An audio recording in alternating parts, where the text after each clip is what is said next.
ਸਾਰਿਆਂ ਦਾ ਕੈਂਪ ਦੇ ਵਿੱਚ ਸਵਾਗਤ ਹੈ ਜੀ। ਅੱਜ ਦੇ ਕੈਂਪ ਦੀ ਸ਼ੁਰੂਆਤ ਕਰਾਂਗੇ ਜੀ ਅਸੀਂ ਜਾਪ ਸੇਵਾ ਤੋਂ। ਜਾਪ ਦੀ ਸੇਵਾ ਲੈਣਗੇ ਜੀ ਜਸਮੀਨ ਕੌਰ ਜੀ, 15246 PP नंबर। वाहिगुरु जी का खालसा वाहिगुरु जी की फतेह। एक ओंकार सतनाम करता पुरख निरभउ निर्वैर अकाल मूर्त अजूनी सैभं गुर प्रसाद।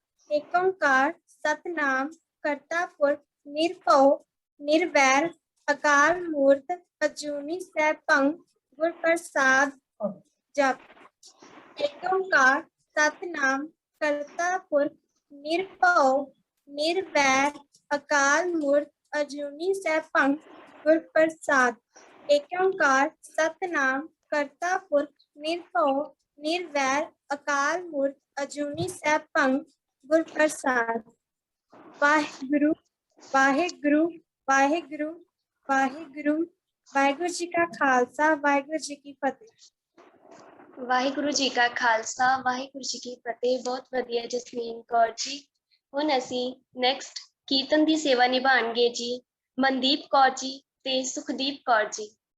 ਮਨਦੀਪ ਕੌਰ ਜੀ ਤੇ ਸੁਖਦੀਪ ਕੌਰ ਜੀ ਜੇ ਜੁੜੇ ਹਨ ਤਾਂ ਪਲੀਜ਼ ਆਪਣੀ ਵੀਡੀਓ ਔਨ ਕਰਨ ਜੀ।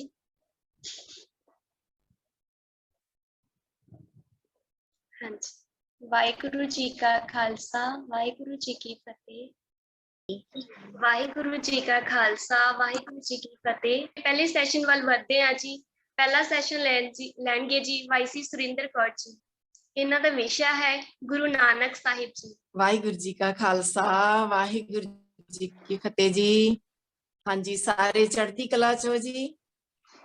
ਅੱਜ ਦਾ ਵਿਸ਼ਾ ਕਰਦੇ ਆ ਜੀ ਗੁਰੂ ਨਾਨਕ ਸਾਹਿਬ ਜੀ, ਜੋ ਸਾਨੂੰ ਇੱਕ ਗੁਰੂ ਨਾਨਕ ਸਾਹਿਬ ਜੀ ਦੇ ਜੀਵਨ ਨਾਲ ਜਾਂ ਏਦਾਂ ਕਹਿ ਲਈਏ ਕਿ ਆਪਾਂ ਉਹਨਾਂ ਦਾ ਸਮਝਦੇ ਹਾਂ। ਕੁਐਸਚਨ ਹੈ ਕਿ ਗੁਰੂ ਨਾਨਕ ਸਾਹਿਬ ਜੀ ਦਾ ਗੁਰੂ ਕੌਣ ਸੀ।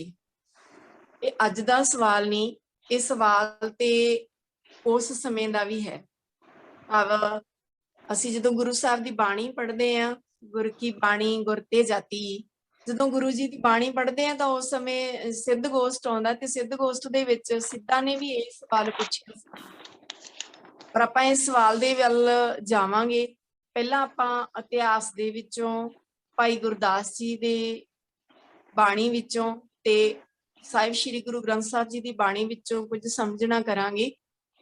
ਵਾਹਿਗੁਰੂ ਜੀ ਬਖਸ਼ਿਸ਼ ਕਰਨ, ਜਿੱਦਾਂ ਵੀ ਆਪਾਂ ਨੂੰ ਸੋਝੀ ਵਾਹਿਗੁਰੂ ਨੇ ਬਖਸ਼ਿਸ਼ ਕੀਤੀ ਓਦਾਂ ਆਪਾਂ ਕੋਸ਼ਿਸ਼ ਕਰਦੇ ਹਾਂ ਕਿ ਉਹਨਾਂ ਦੇ ਗੁਰੂ ਕੌਣ ਸਨ ਤੇ ਗੁਰੂ ਤੇ ਪਰਮਾਤਮਾ ਕੌਣ ਹੈ।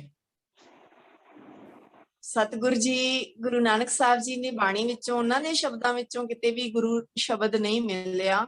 ਜਦੋਂ ਵੀ ਉਹਨਾਂ ਨੇ ਗੱਲ ਕੀਤੀ ਤੇ ਪਰਮਾਤਮਾ ਨੂੰ ਗੁਰੂ ਸੰਬੋਧਨ ਕਰਕੇ ਵੀ ਕਿਹਾ ਗੁਰਾ। ਆਪਾਂ ਜਪਜੀ ਸਾਹਿਬ ਦੇ ਵਿੱਚ ਹਰ ਰੋਜ਼ ਪੜ੍ਹਦੇ ਹਾਂ, ਗੁਰਾ ਇੱਕ ਦੇਹ 부ਝਾਈ ਸਭਨਾ ਜੀਆਂ ਕਾ ਇੱਕ ਦਾਤਾ, ਸੋ ਮੈਂ ਬਿਸਰ ਨਾ ਜਾਈ। ਕਿਹਨੂੰ ਕਹਿ ਰਹੇ ਆ ਗੁਰਾ? ਹੁਣ ਆਪਾਂ ਗੁਰੂ ਨਾਨਕ ਸਾਹਿਬ ਜੀ ਨੂੰ ਗੁਰੂ ਕਹਿੰਦੇ ਆ, ਪਹਿਲੇ ਗੁਰੂ ਨਾਨਕ ਸਾਹਿਬ ਜੀ। ਪਰ ਗੁਰੂ ਸਾਹਿਬ ਵੀ ਕਹਿ ਰਹੇ ਆ ਗੁਰਾ ਇੱਕ ਦੇਹ 부ਝਾਈ। ਹੁਣ ਉਹ ਪਰਮਾਤਮਾ ਨੂੰ ਗੁਰੂ ਕਹਿ ਰਹੇ ਆ, ਆਪਣੇ ਆਪ ਨੂੰ ਗੁਰੂ ਪਰਮਾਤਮਾ ਨਹੀਂ ਕਹਿ ਰਹੇ। ਪਰ ਜਦੋਂ ਭਾਈ ਗੁਰਦਾਸ ਜੀ ਨੂੰ ਪੜ੍ਹਦੇ ਆ ਤੇ ਭਾਈ ਗੁਰਦਾਸ ਜੀ ਨੇ ਕਿਹਾ ਸਤਿਗੁਰ ਨਾਨਕ ਪ੍ਰਗਟਿਆ, ਮਿੱਟੀ ਧੁੰਦ ਜਗ ਚਾਨਣ ਹੋਆ। ਸਤਿਗੁਰ ਨਾਨਕ ਪ੍ਰਗਟਿਆ, ਪ੍ਰਗਟਿਆ ਭਾਵ ਉਹ ਪਹਿਲਾਂ ਹੈ, ਪ੍ਰਗਟ ਹੋਇਆ। ਪ੍ਰਗਟ ਦਾ ਭਾਵ ਦ੍ਰਿਸ਼ਟਮਾਨ ਹੋਣਾ, ਦਿਖਣਾ। ਭਾਵ ਉਹ ਚੀਜ਼ ਪਹਿਲਾਂ ਵੀ ਹੈ ਪਰ ਹੁਣ ਪ੍ਰਗਟ ਹੋਈ ਆ, ਦਿਸ ਰਹੀ ਹੈ, ਦਿਖ ਰਹੀ ਹੈ। ਪ੍ਰਗਟਿਆ ਦਾ ਅਰਥ ਹੈ, ਜਿਵੇਂ ਉਦਾਹਰਨ ਦੇ ਤੌਰ ਤੇ ਆਪਾਂ ਸਮਝਣਾ ਕਰੀਏ, ਗੁਰੂ ਨਾਨਕ ਸਾਹਿਬ ਜੀ ਨੇ ਪ੍ਰਗਟ ਸ਼ਬਦ ਵਰਤਿਆ ਆਪਣੀ ਬਾਣੀ ਦੇ ਵਿੱਚ। ਜਦੋਂ ਅਸੀਂ ਸੋਹਿਲਾ ਸਾਹਿਬ ਦੀ ਬਾਣੀ ਪੜ੍ਹਦੇ ਹਾਂ ਤਾਂ ਉੱਥੇ ਆਉਂਦਾ ਹੈ ਸਭ ਮਹਿ ਜੋਤ, ਜੋਤ ਹੈ ਸੋਏ ਤਿਸ ਦੇ ਚਾਨਣ, ਸਭ ਮਹਿ ਚਾਨਣ ਹੋਏ ਗੁਰ ਸਾਖੀ ਜੋਤ ਪ੍ਰਗਟ ਹੋਈ। ਉੱਥੇ ਜੋਤ ਪ੍ਰਗਟ ਦਾ ਸ਼ਬਦ ਗੁਰੂ ਸਾਹਿਬ ਜੀ ਨੇ ਆਪ ਆਪਣੀ ਬਾਣੀ ਅੰਦਰ ਵਰਤਿਆ। ਇਹ ਜੋਤ ਸਰੂਪ ਪਰਮਾਤਮਾ ਜੀ ਇਸ ਸੰਸਾਰ ਤੇ ਆਏ, ਪ੍ਰਗਟ ਹੋਏ ਗੁਰੂ ਨਾਨਕ ਸਾਹਿਬ ਜੀ ਦੇ ਰੂਪ ਵਿੱਚ। ਗੁਰੂ ਨਾਨਕ ਸਾਹਿਬ ਜੀ ਦੀ ਬਾਣੀ ਨਹੀਂ, ਪਰ ਪੰਜਵੇਂ ਪਾਤਸ਼ਾਹ ਗੁਰੂ ਅਰਜਨ ਸਾਹਿਬ ਜੀ ਦੀ ਬਾਣੀ, ਜੋ ਸਾਨੂੰ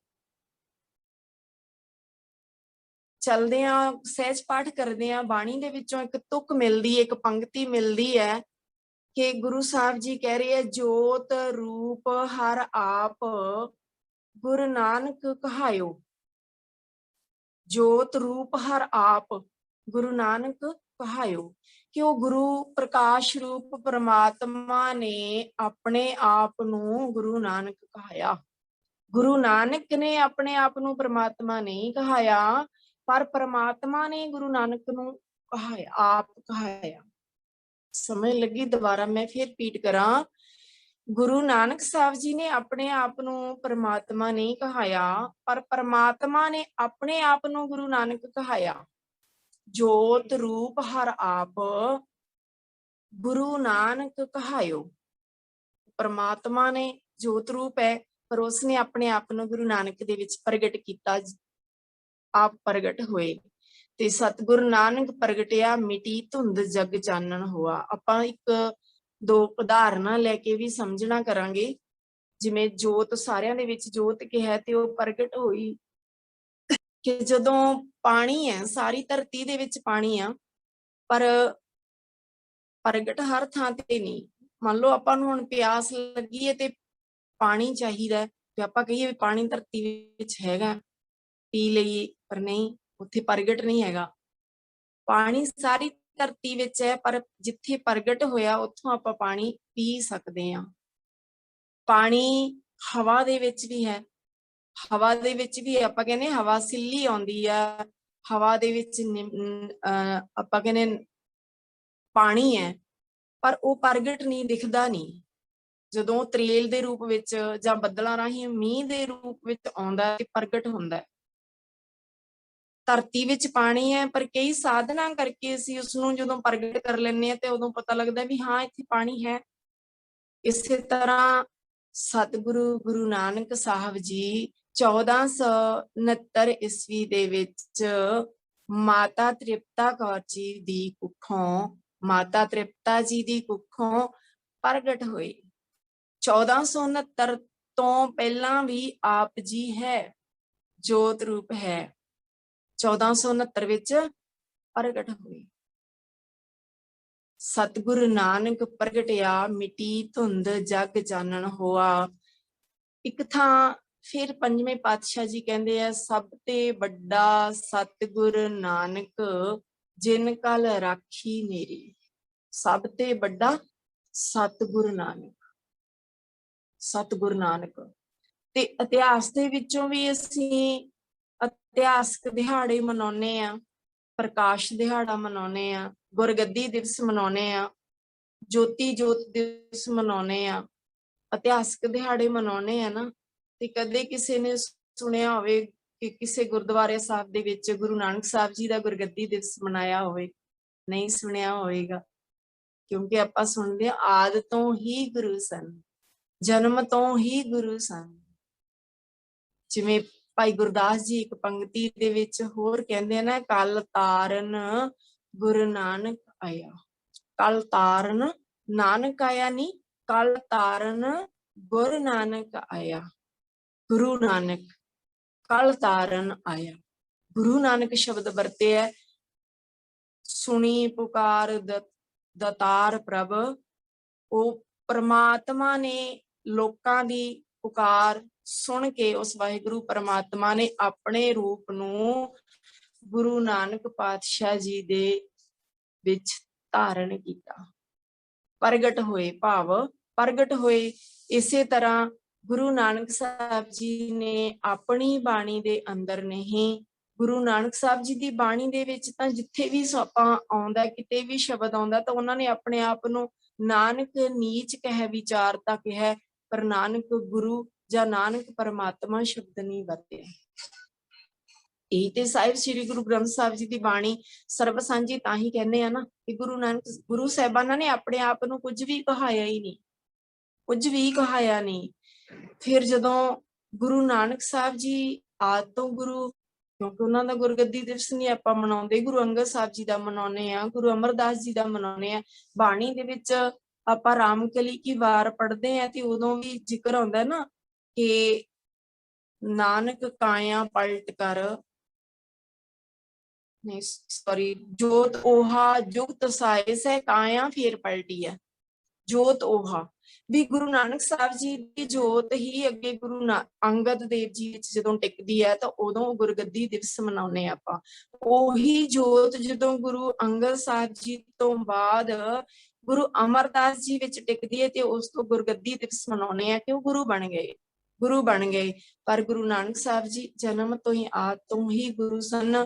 ਗੁਰੂ ਗ੍ਰੰਥ ਸਾਹਿਬ ਜੀ ਦੇ ਵਿੱਚ ਜਦੋਂ ਸਿੱਧਾ ਨੇ ਸਵਾਲ ਕੀਤਾ, ਅੱਜ ਦਾ ਸਵਾਲ ਨਹੀਂ ਨਾ, ਪਹਿਲਾਂ ਆਪਾਂ ਗੱਲ ਕੀਤੀ ਸੀ, ਅੱਜ ਦਾ ਸਵਾਲ ਨਹੀਂ ਹੈ ਇਹ, ਸਿੱਧਾ ਦਾ ਉਸ ਸਮੇਂ ਵੀ ਸਵਾਲ ਸੀ, ਗੁਰੂ ਨਾਨਕ ਸਾਹਿਬ ਜੀ ਨੂੰ ਵੀ ਸਵਾਲ ਸੀ। ਸਿੱਧੇ ਤੌਰ ਤੇ ਗੁਰੂ ਸਾਹਿਬ ਜੀ ਨੂੰ ਪੁੱਛਦੇ ਜੋ ਸਿੱਧ ਗੋਸ਼ਟ ਦੇ ਵਿੱਚ ਹੈ, ਕਵਣ ਮੂਲ ਕਵਣ ਮਤ ਵੇਲਾ, ਤੇਰਾ ਕਵਣ ਗੁਰੂ ਜਿਸ ਕਾ ਤੂੰ ਚੇਲਾ। ਇਹ ਸਿੱਧਾ ਨੇ ਸਵਾਲ ਕੀਤਾ ਗੁਰੂ ਨਾਨਕ ਸਾਹਿਬ ਜੀ ਨੂੰ। ਤਾਂ ਗੁਰੂ ਨਾਨਕ ਸਾਹਿਬ ਜੀ ਨੂੰ ਇੱਕ ਸਵਾਲ ਨਹੀਂ ਕੀਤਾ, ਦੇਖੋ ਕਿੰਨੇ ਸਵਾਲ ਕੀਤੇ। ਕਹਿੰਦੇ ਕਵਣ ਮੂਲ, ਤੇਰਾ ਮੂਲ ਕੀ ਹੈ? ਕਵਣ ਮਤ ਵੇਲਾ, ਕਵਣ ਮਤ ਵੇਲਾ ਤੇ ਵੇਲਾ ਕਿਹੜਾ ਹੈ? ਕਵਣ ਗੁਰੂ, ਤੇਰਾ ਕੌਣ ਗੁਰੂ ਹੈ ਤੇ ਜਿਹਦਾ ਤੂੰ ਚੇਲਾ ਹੈ। ਤੇ ਗੁਰੂ ਸਾਹਿਬ ਜੀ ਨੇ ਬੜਾ ਪਿਆਰ ਦੇ ਨਾਲ, ਦੇਖੋ ਕਿ ਕਿਹੋ ਜਿਹਾ ਉੱਤਰ ਦਿੱਤਾ ਹੈ।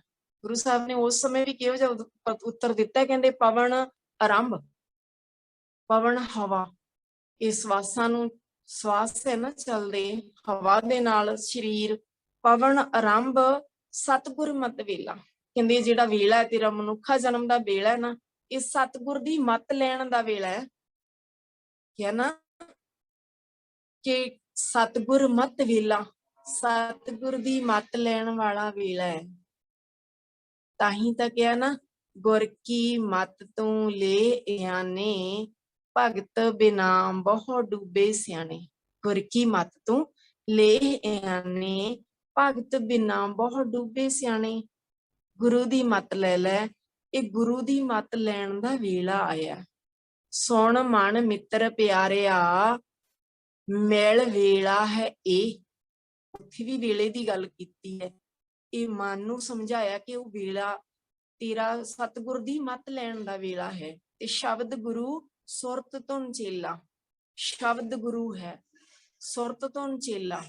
ਸ਼ਬਦ, ਜਦੋਂ ਆਪਾਂ ਸ਼ਬਦ ਬਾਰੇ ਗੁਰੂ ਗ੍ਰੰਥ ਸਾਹਿਬ ਜੀ ਦੇ ਵਿੱਚ ਵੇਖਦੇ ਆ ਤੇ ਸ਼ਬਦ ਦੇ ਕਈ ਅਰਥ ਬਣਦੇ ਆ, ਜੋ ਆਪਾਂ ਵਿਦਵਾਨਾਂ ਪਾਸੋਂ ਸੁਣਨਾ ਸਮਝਣਾ ਕਰਦੇ ਆ, ਆਪ ਬਾਣੀ ਪੜ੍ਹਦੇ ਆ, ਜਦੋਂ ਸਮਝਦੇ ਆ ਸ਼ਬਦ ਦੇ ਅਰਥ ਕਈ ਆਉਂਦੇ ਨੇ। ਇੱਕ ਤਾਂ ਸ਼ਬਦ ਬਾਣੀ ਵੀ ਹੈ, ਗੁਰੂ ਦਾ ਉਪਦੇਸ਼ ਵੀ ਸ਼ਬਦ ਰੂਪ ਹੈ। ਇੱਕ ਇੱਕ ਸ਼ਬਦ ਤੋਂ ਸਿੱਖਿਆ ਮਿਲਦੀ ਹੈ, ਉਹ ਉਪਦੇਸ਼ ਹੈ, ਗੁਰੂ ਦੀ ਸਿੱਖਿਆ, ਉਹ ਵੀ ਸ਼ਬਦ ਹੈ। ਉਹ ਆਪਾਂ ਪੜ੍ਹਦੇ ਆ ਜਦੋਂ ਕਹਿੰਦੇ ਆ ਸਿੱਖੋ ਸ਼ਬਦ ਪਿਆਰੇ ਹੋ, ਜਨਮ ਮਰਨ ਕੀ ਟੇਕ। ਉੱਥੇ ਵੀ ਆ ਗਿਆ ਸਿੱਖੋ ਸ਼ਬਦ ਪਿਆਰੇ ਹੋ। ਸ਼ਬਦ, ਸ਼ਬਦ ਨੂੰ ਸਿੱਖਣਾ ਹੈ, ਭਾਵ ਬਾਣੀ। ਸ਼ਬਦ ਨੂੰ ਸਿੱਖਣਾ, ਟੇਕ ਉੱਤੇ ਟੇਕ ਰੱਖਣੀ ਆ ਜਨਮ ਤੋਂ ਲੈ ਕੇ ਮਰਨ ਤੱਕ। ਸਿੱਖੋ ਸ਼ਬਦ ਪਿਆਰੇ ਹੋ, ਜਨਮ ਮਰਨ ਕੀ ਟੇਕ, ਮੁਖ ਉਜਲ ਸਦਾ ਸੁਖੀ, ਨਾਨਕ ਸਿਮਰਤ ਏਕ। ਉੱਥੇ ਵੀ ਬਾਣੀ ਆ ਗਈ। ਫਿਰ ਸ਼ਬਦ ਦੇ ਅਰਥ ਆਪਾਂ ਹਰ ਰੋਜ਼ ਆਨੰਦ ਸਾਹਿਬ ਦੇ ਵਿੱਚ ਵੀ ਇੱਕ ਪੌੜੀ ਪੜ੍ਹਦੇ ਹਾਂ। ਆਨੰਦ ਆਨੰਦ ਸਭ ਕੋ ਕਹਿ, ਆਨੰਦ ਗੁਰੂ ਤੇ ਜਾਣਿਆ, ਜਾਣਿਆ ਆਨੰਦ ਸਦਾ ਗੁਰ ਤੇ, ਕਿਰਪਾ ਕਰੇ ਪਿਆਰਿਆ, ਕਰ ਕਿਰਪਾ ਕਿਲ ਵਿਖ ਕੱਟੇ, ਗਿਆਨ ਅੰਜਨ ਸਾਰਿਆ, ਅੰਦਰੋਂ ਜਿਨ ਕਾ ਮੋਹ ਟੁੱਟਾ। ਤਿਨ ਕਾ ਸ਼ਬਦ, ਅੰਦਰੋਂ ਜਿਨ ਕਾ ਮੋਹ ਟੁੱਟਾ, ਤਿਨ ਕਾ ਸ਼ਬਦ ਸੱਚੈ ਸਵਾਰਿਆ। ਉੱਥੇ ਸ਼ਬਦ ਸਵਾਰਿਆ, ਤੇਰੀ ਬਾਣੀ, ਤੇਰੇ ਬੋਲ ਸਵਾਰ ਦੇ ਉਸ ਵਾਹਿਗੁਰੂ ਜੀ ਨੇ। ਤੇਰੀ ਬਾਣੀ ਸੋਹਣੀ ਬਣ ਗਈ, ਤੇਰੇ ਬੋਲ ਸਵਾਰ ਦਿੱਤੇ, ਸ਼ਿੰਗਾਰ ਦਿੱਤੇ, ਭਾਵ ਆਪਣਾ ਪਿਆਰ ਪਾ ਦਿੱਤਾ। ਇੱਥੇ ਬਾਣੀ ਬੋਲ ਆ ਗਿਆ। ਉਸ ਪਰਮਾਤਮਾ ਦੇ ਨਾਲ ਭਾਵ ਜਿਹਦਾ ਅੰਦਰੋਂ ਮੋਹ ਟੁੱਟਾ, ਤਿਨਕਾ ਸਾ ਸ਼ਬਦ ਸੱਚੇ ਸਵਾਰੇ, ਉੱਥੇ ਸ਼ਬਦ ਆ ਗਿਆ ਬੋਲ ਬਾਣੀ। ਤੇ ਫਿਰ ਸਤਿਗੁਰ ਜੀ ਨੇ ਇੱਕ ਜੀਵਨ ਦੇ ਲਈ ਵੀ ਸ਼ਬਦ ਵਰਤਿਆ। ਆਪਾਂ ਜਪਜੀ ਸਾਹਿਬ ਦੀ ਲਾਸਟ ਵਾਲੀ ਪੌੜੀ ਪੜ੍ਹਦੇ ਆਂ, ਜਤ ਪਹਾਰਾ ਧੀਰਜ ਸਨਿਆਰ, ਅਹਰਨ ਮਤ ਵੇਦ ਹਥਿਆਰ, ਭਉ ਖਲਾ ਅਗਨ ਤਪਤਾਓ, ਭਾਂਡਾ ਭਾਓ ਅੰਮ੍ਰਿਤ ਤਿਤ ਢਾਲ, ਘੜੀਐ ਸ਼ਬਦ, ਘੜੀਐ ਸ਼ਬਦ ਸੱਚੀ ਟਕਸਾਲ। ਇੱਥੇ ਜੀਵਨ ਦੇ ਵਿੱਚ ਜਿੱਥੇ 7 ਚੀਜ਼ਾਂ ਦਾ ਪਹਿਲਾਂ ਜ਼ਿਕਰ ਆਇਆ ਤੇ ਉਹ ਸ਼ਬਦ ਨੂੰ ਘੜਨ ਦੀ ਗੱਲ, ਕਿਹੜੇ ਸ਼ਬਦ ਨੂੰ ਘੜਨ ਦੀ ਗੱਲ ਆ, ਉੱਥੇ ਜੀਵਨ ਆ ਗਿਆ। ਭਾਵ ਜੀਵਨ ਦੀ ਘਾੜਤ ਘੜਨ ਦੇ ਲਈ 7 ਚੀਜ਼ਾਂ ਚਾਹੀਦੀਆਂ ਨੇ, ਉੱਥੇ ਸ਼ਬਦ ਜੀਵਨ ਰੂਪ ਦੇ ਵਿੱਚ ਆ ਗਿਆ। 7 ਚੀਜ਼ਾਂ ਦੀ ਲੋੜ ਹੈ ਸਾਡੇ ਜੀਵਨ ਨੂੰ ਦੀ ਘਾੜਤ ਘੜਨ ਵਾਸਤੇ। ਤੇ ਫਿਰ ਸ਼ਬਦ ਧਰਮ ਦੇ ਲਈ ਵੀ ਆਇਆ। ਸ਼ਬਦ ਦੇ ਕਈ ਰੂਪ, ਜਿਵੇਂ ਕਈ ਅਰਥ ਗੁਰਬਾਣੀ ਦੇ ਵਿੱਚ ਆਪਾਂ ਸਮਝਦੇ ਹਾਂ। ਆਸਾ ਦੀ ਵਾਰ ਪੜ੍ਹਦੇ ਹਾਂ ਤੇ ਆਸਾ ਦੀ ਵਾਰ ਦੇ ਵਿੱਚ ਕੁਝ ਪੂਰਾ ਸ਼ਬਦ ਆਉਂਦਾ ਨਾ, ਜੋਗ ਸ਼ਬਦਮ ਵੇਦ ਸ਼ਬਦਮ, ਇਹ ਸ਼ਬਦ ਹੁੰਦਾ ਜੋਗ ਸ਼ਬਦਮ ਗਿਆਨ ਸ਼ਬਦਮ ਵੇਦ ਸ਼ਬਦਮ ਤਾਂ ਬ੍ਰਾਹਮਣ ਹੈ। ਇਹਦੇ ਵਿੱਚ ਸ਼ਬਦ ਧਰਮ ਦੇ ਲਈ ਆਇਆ। ਜੋਗੀਆਂ ਦਾ ਧਰਮ ਇਹ ਆ, ਖੱਤਰੀਆਂ ਦਾ ਧਰਮ ਇਹ ਹੈ, ਸਾਰਿਆਂ ਦਾ ਧਰਮ। ਉੱਥੇ ਸ਼ਬਦ ਦਾ ਅਰਥ ਬਣ ਗਿਆ ਧਰਮ। ਧਰਮ ਤੇ ਕਿਤੇ ਸ਼ਬਦ ਆਇਆ ਵੀ ਉਹ ਸ਼ਬਦ ਦੇ ਰਾਹੀਂ ਹੀ ਸਭ ਕੁਝ ਹੋ ਰਿਹਾ ਹੈ। ਸ਼ਬਦ ਦੇ ਰਾਹੀਂ ਹੀ ਉਤਪਜ ਪਰਲੋਂ, ਭਾਵ ਜਨਮ ਤੇ ਮਰਨ ਵੀ ਸ਼ਬਦ ਦੇ ਰਾਹੀਂ ਹੀ ਹੋ ਰਿਹਾ ਹੈ। ਉਤਪਤ ਪਰਲੋਂ, ਹਾਂਜੀ ਭੈਣ ਜੀ ਨੇ ਸ਼ਬਦ ਜਿਹੜਾ ਕੀਤਾ, ਜੋ ਸ਼ਬਦਮ ਗਿਆਨ ਸ਼ਬਦਮ ਵੇਦ ਸ਼ਬਦਮ ਬ੍ਰਹਮਣਾ, ਖੱਤਰੀ ਸ਼ਬਦਮ ਸੂਰ ਸ਼ਬਦਮ ਸ਼ੂਦਰ ਸ਼ਬਦਮ ਪ੍ਰਾਕ੍ਰਿਤ ਹੈ, ਸਰਬ ਸ਼ਬਦਮ ਦੇਵ ਸ਼ਬਦ ਵੇਦ ਸ਼ਬਦਮ, ਜੇ ਕੋ ਜਾਣੈ ਭਿਓ ਨਾਨਕ ਤਾਕਾ ਦਾਸ ਹੈ ਸੋਈ ਨਿਰੰਜਨ ਦਿਓ। ਇਹ ਸ਼ਬਦ ਦੇ ਇੱਥੇ ਅਰਥ ਬਣਦਾ ਜੀ, ਸ਼ਬਦ ਦਾ ਅਰਥ ਬਣਦਾ ਹੈ ਧਰਮ, ਕਿ ਉਹਨਾਂ ਦਾ ਧਰਮ ਇਹ ਆ, ਉਹਨਾਂ ਦਾ ਧਰਮ ਇਹ ਆ। ਪਰ ਆਪਾਂ ਇੱਕ ਹੁਣ ਸ਼ਬਦ ਦੇ ਨਾਲ ਕੀ ਹੋਰ ਸ਼ਬਦ ਤੋਂ ਕੀ ਹੁੰਦਾ ਹੈ ਕਿ ਸ਼ਬਦ ਦੇ ਨਾਲ ਹੀ ਜਨਮ ਤੇ ਮਰਨ, ਉਤਪਜ ਭਾਵ ਪੈਦਾਇਸ਼ ਵੀ ਉਸ ਸ਼ਬਦ ਦੇ ਰਾਹੀਂ ਤੇ ਵਿਨਾਸ਼ ਵੀ ਪਰਲੋਂ ਵੀ ਉਸ ਸ਼ਬਦ ਤੋਂ ਹੁੰਦੀ ਹੈ। ਸਤਿਗੁਰ ਜੀ ਦਾ ਫਰਮਾਨ ਹੈ, ਉਤਪਤ ਪਰਲੋਂ ਸ਼ਬਦੇ ਹੋਈ ਹੋਵੇ, ਉਤਪਤ ਪਰਲੋਂ ਸ਼ਬਦੇ ਹੋਵੇ, ਸ਼ਬਦੇ ਹੀ ਫਿਰ ਉਤ ਹੋਵੇ। ਸ਼ਬਦ ਤੋਂ ਹੀ ਸਾਰਾ ਕੁਝ ਉਪਜਦਾ ਹੈ ਤੇ ਸ਼ਬਦ ਦੇ ਰਾਹੀਂ ਹੀ ਖਤਮ ਹੁੰਦਾ ਹੈ। ਇਹ ਉਸ ਸ਼ਬਦ ਦੇ ਰਾਹੀਂ ਹੀ ਸਭ ਕੁਝ ਹੋ ਰਿਹਾ ਹੈ। ਤੇ ਸਤਿਗੁਰ ਜੀ ਸ਼ਬਦ ਨੂੰ ਇੱਕ ਥਾਂ ਤੇ ਹੋਰ ਪੰਕਤੀ ਜਦੋਂ ਆਪਾਂ ਪੜ੍ਹਦੇ ਹਾਂ ਤਾਂ ਉਦੋਂ ਲੱਗਦਾ ਹੈ ਵੀ ਸ਼ਬਦ ਹੁਕਮ ਹੈ। ਸ਼ਬਦ ਦੇ ਅਰਥ ਹੁਕਮ ਵੀ ਹੈ। ਹੁਕਮ ਕਿਸ ਤਰ੍ਹਾਂ? ਸਭ ਇੱਕੋ ਸ਼ਬਦ ਵਰਤਦਾ, ਜੋ ਕਰੇ ਸੋ ਹੋਈ। ਸਭ ਇੱਕੋ ਸ਼ਬਦ ਵਰਤਦਾ, ਜੋ ਕਰੇ ਸੋ ਹੋਈ। ਸਭ ਥਾਂ ਤੇ ਇੱਕੋ ਹੀ ਸ਼ਬਦ ਵਰਤਦਾ, ਭਾਵ ਜੋ ਵੀ ਕੁਝ ਹੋ ਰਿਹਾ ਹੈ ਉਹ ਉਸ ਵਾਹਿਗੁਰੂ ਦੇ ਹੁਕਮ ਰਾਹੀਂ ਹੋ ਰਿਹਾ ਹੈ। ਜੋ ਅੱਜ ਕਰੋਨਾ ਕਹਿ ਰਹੇ ਆ ਜਾਂ ਕੋਈ ਕੁਝ ਵੀ ਹੋ ਰਿਹਾ ਤਾਂ ਉਹ ਸਭ ਕੁਝ ਉਸ ਵਾਹਿਗੁਰੂ ਦੇ ਹੁਕਮ ਦੇ ਵਿੱਚ ਵਰਤ ਰਿਹਾ। ਸਭ ਇੱਕੋ ਸ਼ਬਦ ਵਰਤਦਾ, ਜੋ ਕਰੇ ਸੋ ਹੋਈ। ਜੋ ਵਾਹਿਗੁਰੂ ਜੀ ਚਾਹੁੰਦੇ ਨੇ, ਤੂੰ ਕਰਨ ਕਾਰਨ ਸਮਰੱਥ ਹੈ। ਉਹ ਵਾਹਿਗੁਰੂ ਜੀ ਪਰਮਾਤਮਾ ਜੀ ਸਭ ਇੱਕੋ ਸ਼ਬਦ ਵਰਤਦਾ, ਜੋ ਕਰੇ ਸੋ ਹੋਈ। ਉਸ ਵਾਹਿਗੁਰੂ ਪਰਮਾਤਮਾ ਨੂੰ ਜੋ ਭਾਉਂਦਾ ਹੈ, ਜੋ ਕਰਨਾ ਚਾਹੁੰਦੇ ਆ ਉਹ ਹੋ ਰਿਹਾ। ਪਰਮਾਤਮਾ ਦੇ ਹੁਕਮ ਦੇ ਵਿੱਚ ਹੀ ਸਭ ਕੁਝ ਹੋ ਰਿਹਾ ਹੈ। ਤੇ ਸਤਿਗੁਰ ਜੀ ਬਾਣੀ ਅੰਦਰ ਗੁਰੂ ਨਾਨਕ ਸਾਹਿਬ ਜੀ ਨੂੰ ਗੁਰੂ ਸ਼ਬਦ ਤੇ ਪਰਮਾਤਮਾ ਦਾ ਸ਼ਬਦ, ਪਰਮਾਤਮਾ ਦਾ ਰੂਪ ਬਾਕੀ ਗੁਰੂ ਸਾਹਿਬਾਨਾਂ ਦੀ ਬਾਣੀ ਅੰਦਰ ਮਿਲਦਾ ਹੈ। ਪਰ ਜਦੋਂ ਗੁਰੂ ਨਾਨਕ ਸਾਹਿਬ ਜੀ ਦੀ ਬਾਣੀ ਪੜ੍ਹੀਏ ਤਾਂ ਗੁਰੂ ਨਾਨਕ ਸਾਹਿਬ ਜੀ ਆਪਣੇ ਆਪ ਨੂੰ ਨੀਚ ਜਾਂ ਆਪਣੇ ਆਪ ਨੂੰ ਕਦੇ ਵੀ ਗੁਰੂ ਪਰਮਾਤਮਾ ਨਹੀਂ ਕਹਾਉਂਦੇ। ਉਹਨਾਂ ਦਾ ਜਦੋਂ ਕਿਹਾ ਨਾ ਵੀ ਤੁਹਾਡਾ ਗੁਰੂ ਕੌਣ ਹੈ, ਜਾਂ ਆਉਂਦਾ ਸ਼ਬਦ ਵੀ ਗੁਰੂ ਮਿਲਿਆ। ਗੁਰੂ ਨਾਨਕ ਸਾਹਿਬ ਜੀ ਦੀ ਬਾਣੀ ਜਦੋਂ ਪੜ੍ਹੀ ਨਾ, ਤੇ ਉੱਥੇ ਇੱਕ ਸ਼ਬਦ ਆਉਂਦਾ ਗਾ ਵੀ ਗੁਰੂ ਨਾਨਕ ਗੁਰ ਮਿਲਿਆ ਸੋਈ। ਗੁਰੂ ਨਾਨਕ ਸਾਹਿਬ ਜੀ ਨੂੰ ਕਿਹੜਾ ਗੁਰੂ ਮਿਲਿਆ? ਮੈਂ ਆਪਣਾ ਗੁਰ ਪੂਛ ਦੇਖਿਆ। ਜਦੋਂ ਇਹ ਸ਼ਬਦ ਆਉਂਦਾ ਹੈ ਤਾਂ ਉੱਥੋਂ ਗੁਰੂ ਸਾਹਿਬ ਨੇ ਅਖੀਰ ਵਾਲੀਆਂ ਪੰਕਤੀਆਂ ਵਿੱਚ, ਉਸ ਸ਼ਬਦ ਦੀਆਂ ਪੰਕਤੀਆਂ ਵਿੱਚ ਕਹਿਣਾ ਕੀਤਾ, ਤਤ ਨਿਰੰਜਨ ਜੋਤ ਸਬਾਈ ਸੋਹੰ ਭੇਦ ਨਾ ਕੋਈ ਜੀਓ। ਤਤ ਨਿਰੰਜਨ ਜੋਤ ਸਵਾਈ ਸੋਹੰ ਭੇਦ ਨਾ ਕੋਈ ਜੀਓ। ਉਹ ਨਿਰੰਜਨ, ਨਿਰੰਜਨ ਦਾ ਭਾਵ ਹੈ ਜੀ ਜਿਹੜਾ ਜਿਹਦੇ ਤੇ ਮਾਇਆ ਦਾ ਕੋਈ ਅਸਰ ਨਹੀਂ। ਤਤ ਨਿਰੰਜਨ ਜੋਤ ਸਵਾਈ ਸੋਹੰ ਭੇਦ ਨਾ ਕੋਈ ਜੀਓ। ਉਹ ਪਰਮਾਤਮਾ ਨਿਰੰਜਨ ਜਿਹਦੇ ਤੇ ਮਾਇਆ ਦਾ ਅਸਰ ਨਹੀਂ, ਜਿਸ ਤੇ ਕਾਲਕ ਦਾ ਧੱਬਾ ਨਹੀਂ। ਅੰਜਨ ਹੁੰਦਾ ਜੀ ਸੁਰਮਾ, ਸੁਰਮੇ ਤੋਂ ਭਾਵ ਹੈ ਕਾਲਕ, ਕਾਲਾ। ਨਿਰੰਜਨ, ਨਿਰੰਜਨ ਦਾ ਭਾਵ ਕਾਲਖ ਤੋਂ ਰਹਿਤ, ਮਾਇਆ ਦੇ ਪ੍ਰਭਾਵ ਤੋਂ ਰਹਿਤ। ਉਹ ਪਰਮਾਤਮਾ ਜੋਤ ਸਵਾਈ ਸੋਹੰ। ਸੋਹੰ ਦੇ ਅਰਥ ਵਿਦਵਾਨਾਂ ਪਾਸੋਂ ਸੁਣਨੇ ਕੀਤੇ ਆ, ਸਮਝਣੇ ਕੀਤੇ ਆ, ਤਾਂ ਸੋਹੰ, ਸੋ ਦਾ ਮਤਲਬ ਉਹ, ਹੰ ਦਾ ਮਤਲਬ ਮੈਂ, ਹਾਂ, ਹਾਂ ਆਪਾਂ ਕਹਿੰਦੇ ਆਪਣੇ ਆਪ ਨੂੰ ਮੈਂ। ਸੋ ਹੰ, ਉਹ ਤੇ ਮੈਂ। ਉਹ ਕੌਣ? ਪਰਮਾਤਮਾ, ਤੇ ਮੈਂ ਗੁਰੂ ਨਾਨਕ ਸਾਹਿਬ ਜੀ। ਸੋਹੰ ਭੇਦ ਨਾ ਕੋਈ ਜੀਓ। ਮੇਰੇ ਤੇ ਉਸ ਪਰਮਾਤਮਾ ਵਿੱਚ ਕੋਈ ਭੇਦ ਨਹੀਂ। ਇਹ ਸ਼ਬਦ ਜ਼ਰੂਰ ਹੈ, ਤਤ ਨਿਰੰਜਨ ਜੋਤ ਸਵਾਈ ਸੋਹੰ ਭੇਦ ਨਾ ਕੋਈ ਜੀਓ। ਸੋਹੰ, ਉਹਦੇ ਚ ਤੇ ਮੇਰੇ ਵਿੱਚ ਕੋਈ ਭੇਦ ਨਹੀਂ।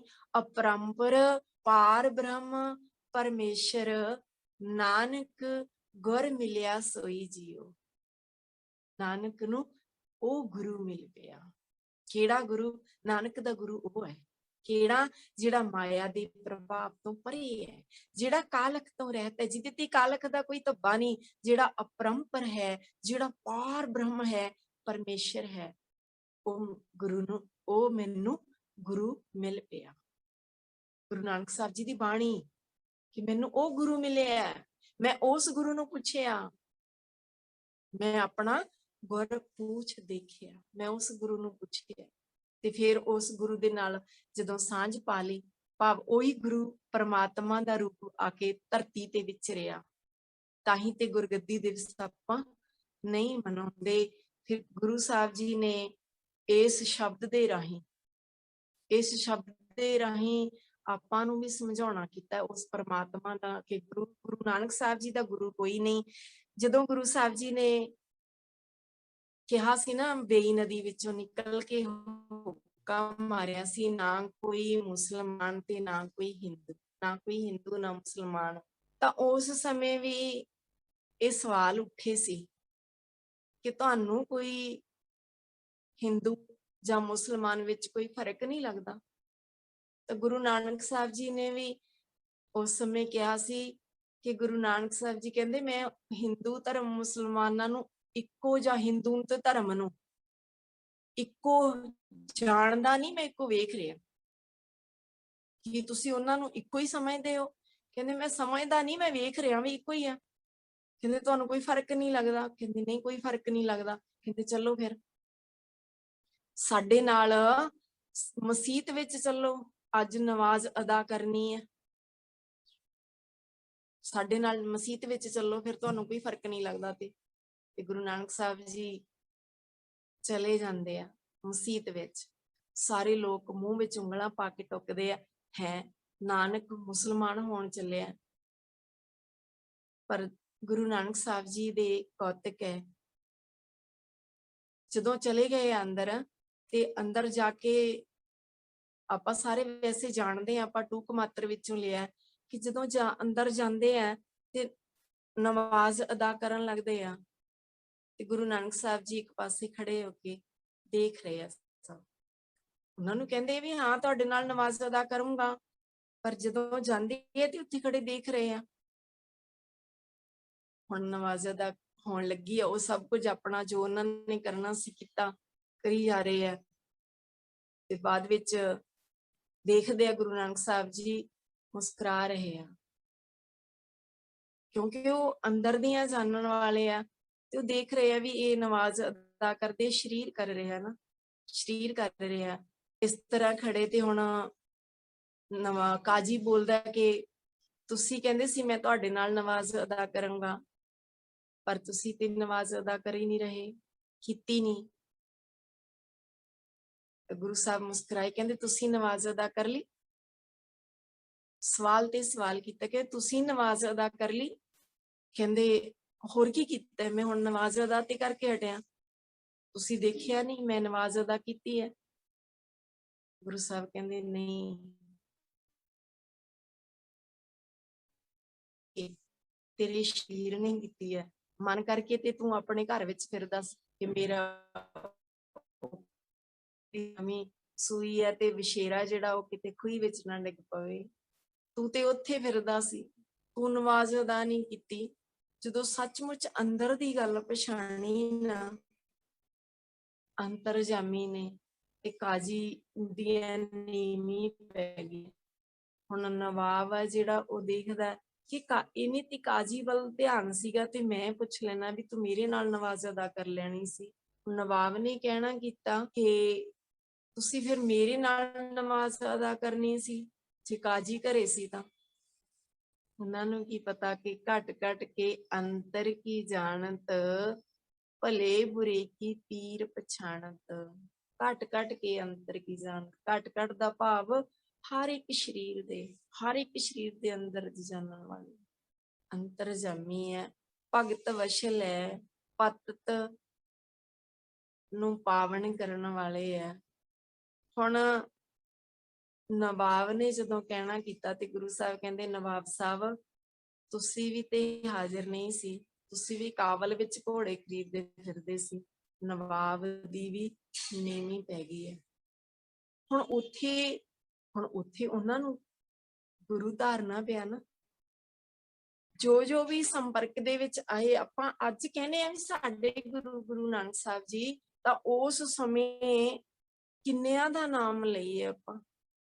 ਉਸ ਸਮੇਂ ਭਾਵੇਂ ਕਿਸੇ ਵੀ ਧਰਮ ਨਾਲ, ਕਿਸੇ ਵੀ ਜਾਤੀ ਨਾਲ ਸੰਬੰਧ ਰੱਖਦੇ ਸੀ, ਪਰ ਜਿਸ ਨੇ ਵੀ ਗੁਰੂ ਨਾਨਕ ਸਾਹਿਬ ਜੀ ਨੂੰ ਸੁਣਿਆ, ਵੇਖਿਆ, ਮੈਂ ਕੇਤਕ ਕੀ ਬਾਤ ਆਉਂਦੀ ਹੈ ਨਾ, ਪੰਗਤੀ ਸ਼ਬਦ ਪੰਗਤੀ ਆਉਂਦੀ ਹੈ, ਮੈਂ ਮੂਰਖ ਕੀ ਕੇਤਕ ਬਾਤ। ਮੈਨੂੰ ਪੰਗਤੀ ਵਿਸਰ ਗਈ ਭੈਣ ਜੀ, ਹਾਂ, ਕੋਟ ਅਪਰਾਧੀ ਤਰਿਆ ਰੇ, ਪਹਿਲਾਂ ਉਸ ਤੋਂ ਮੈਂ ਮੂਰਖ ਕੀ ਕੇਤਕ ਬਾਤ ਹੈ, ਕੋਟ ਅਪਰਾਧੀ ਤਰਿਆ ਰੇ, ਸ਼ਾਇਦ ਏਦਾਂ ਦੀ ਪੰਗਤੀ ਹੈ ਕਿ ਉਹ ਮੈਨੂੰ ਵਿਸਰ ਗਈ ਹੈ।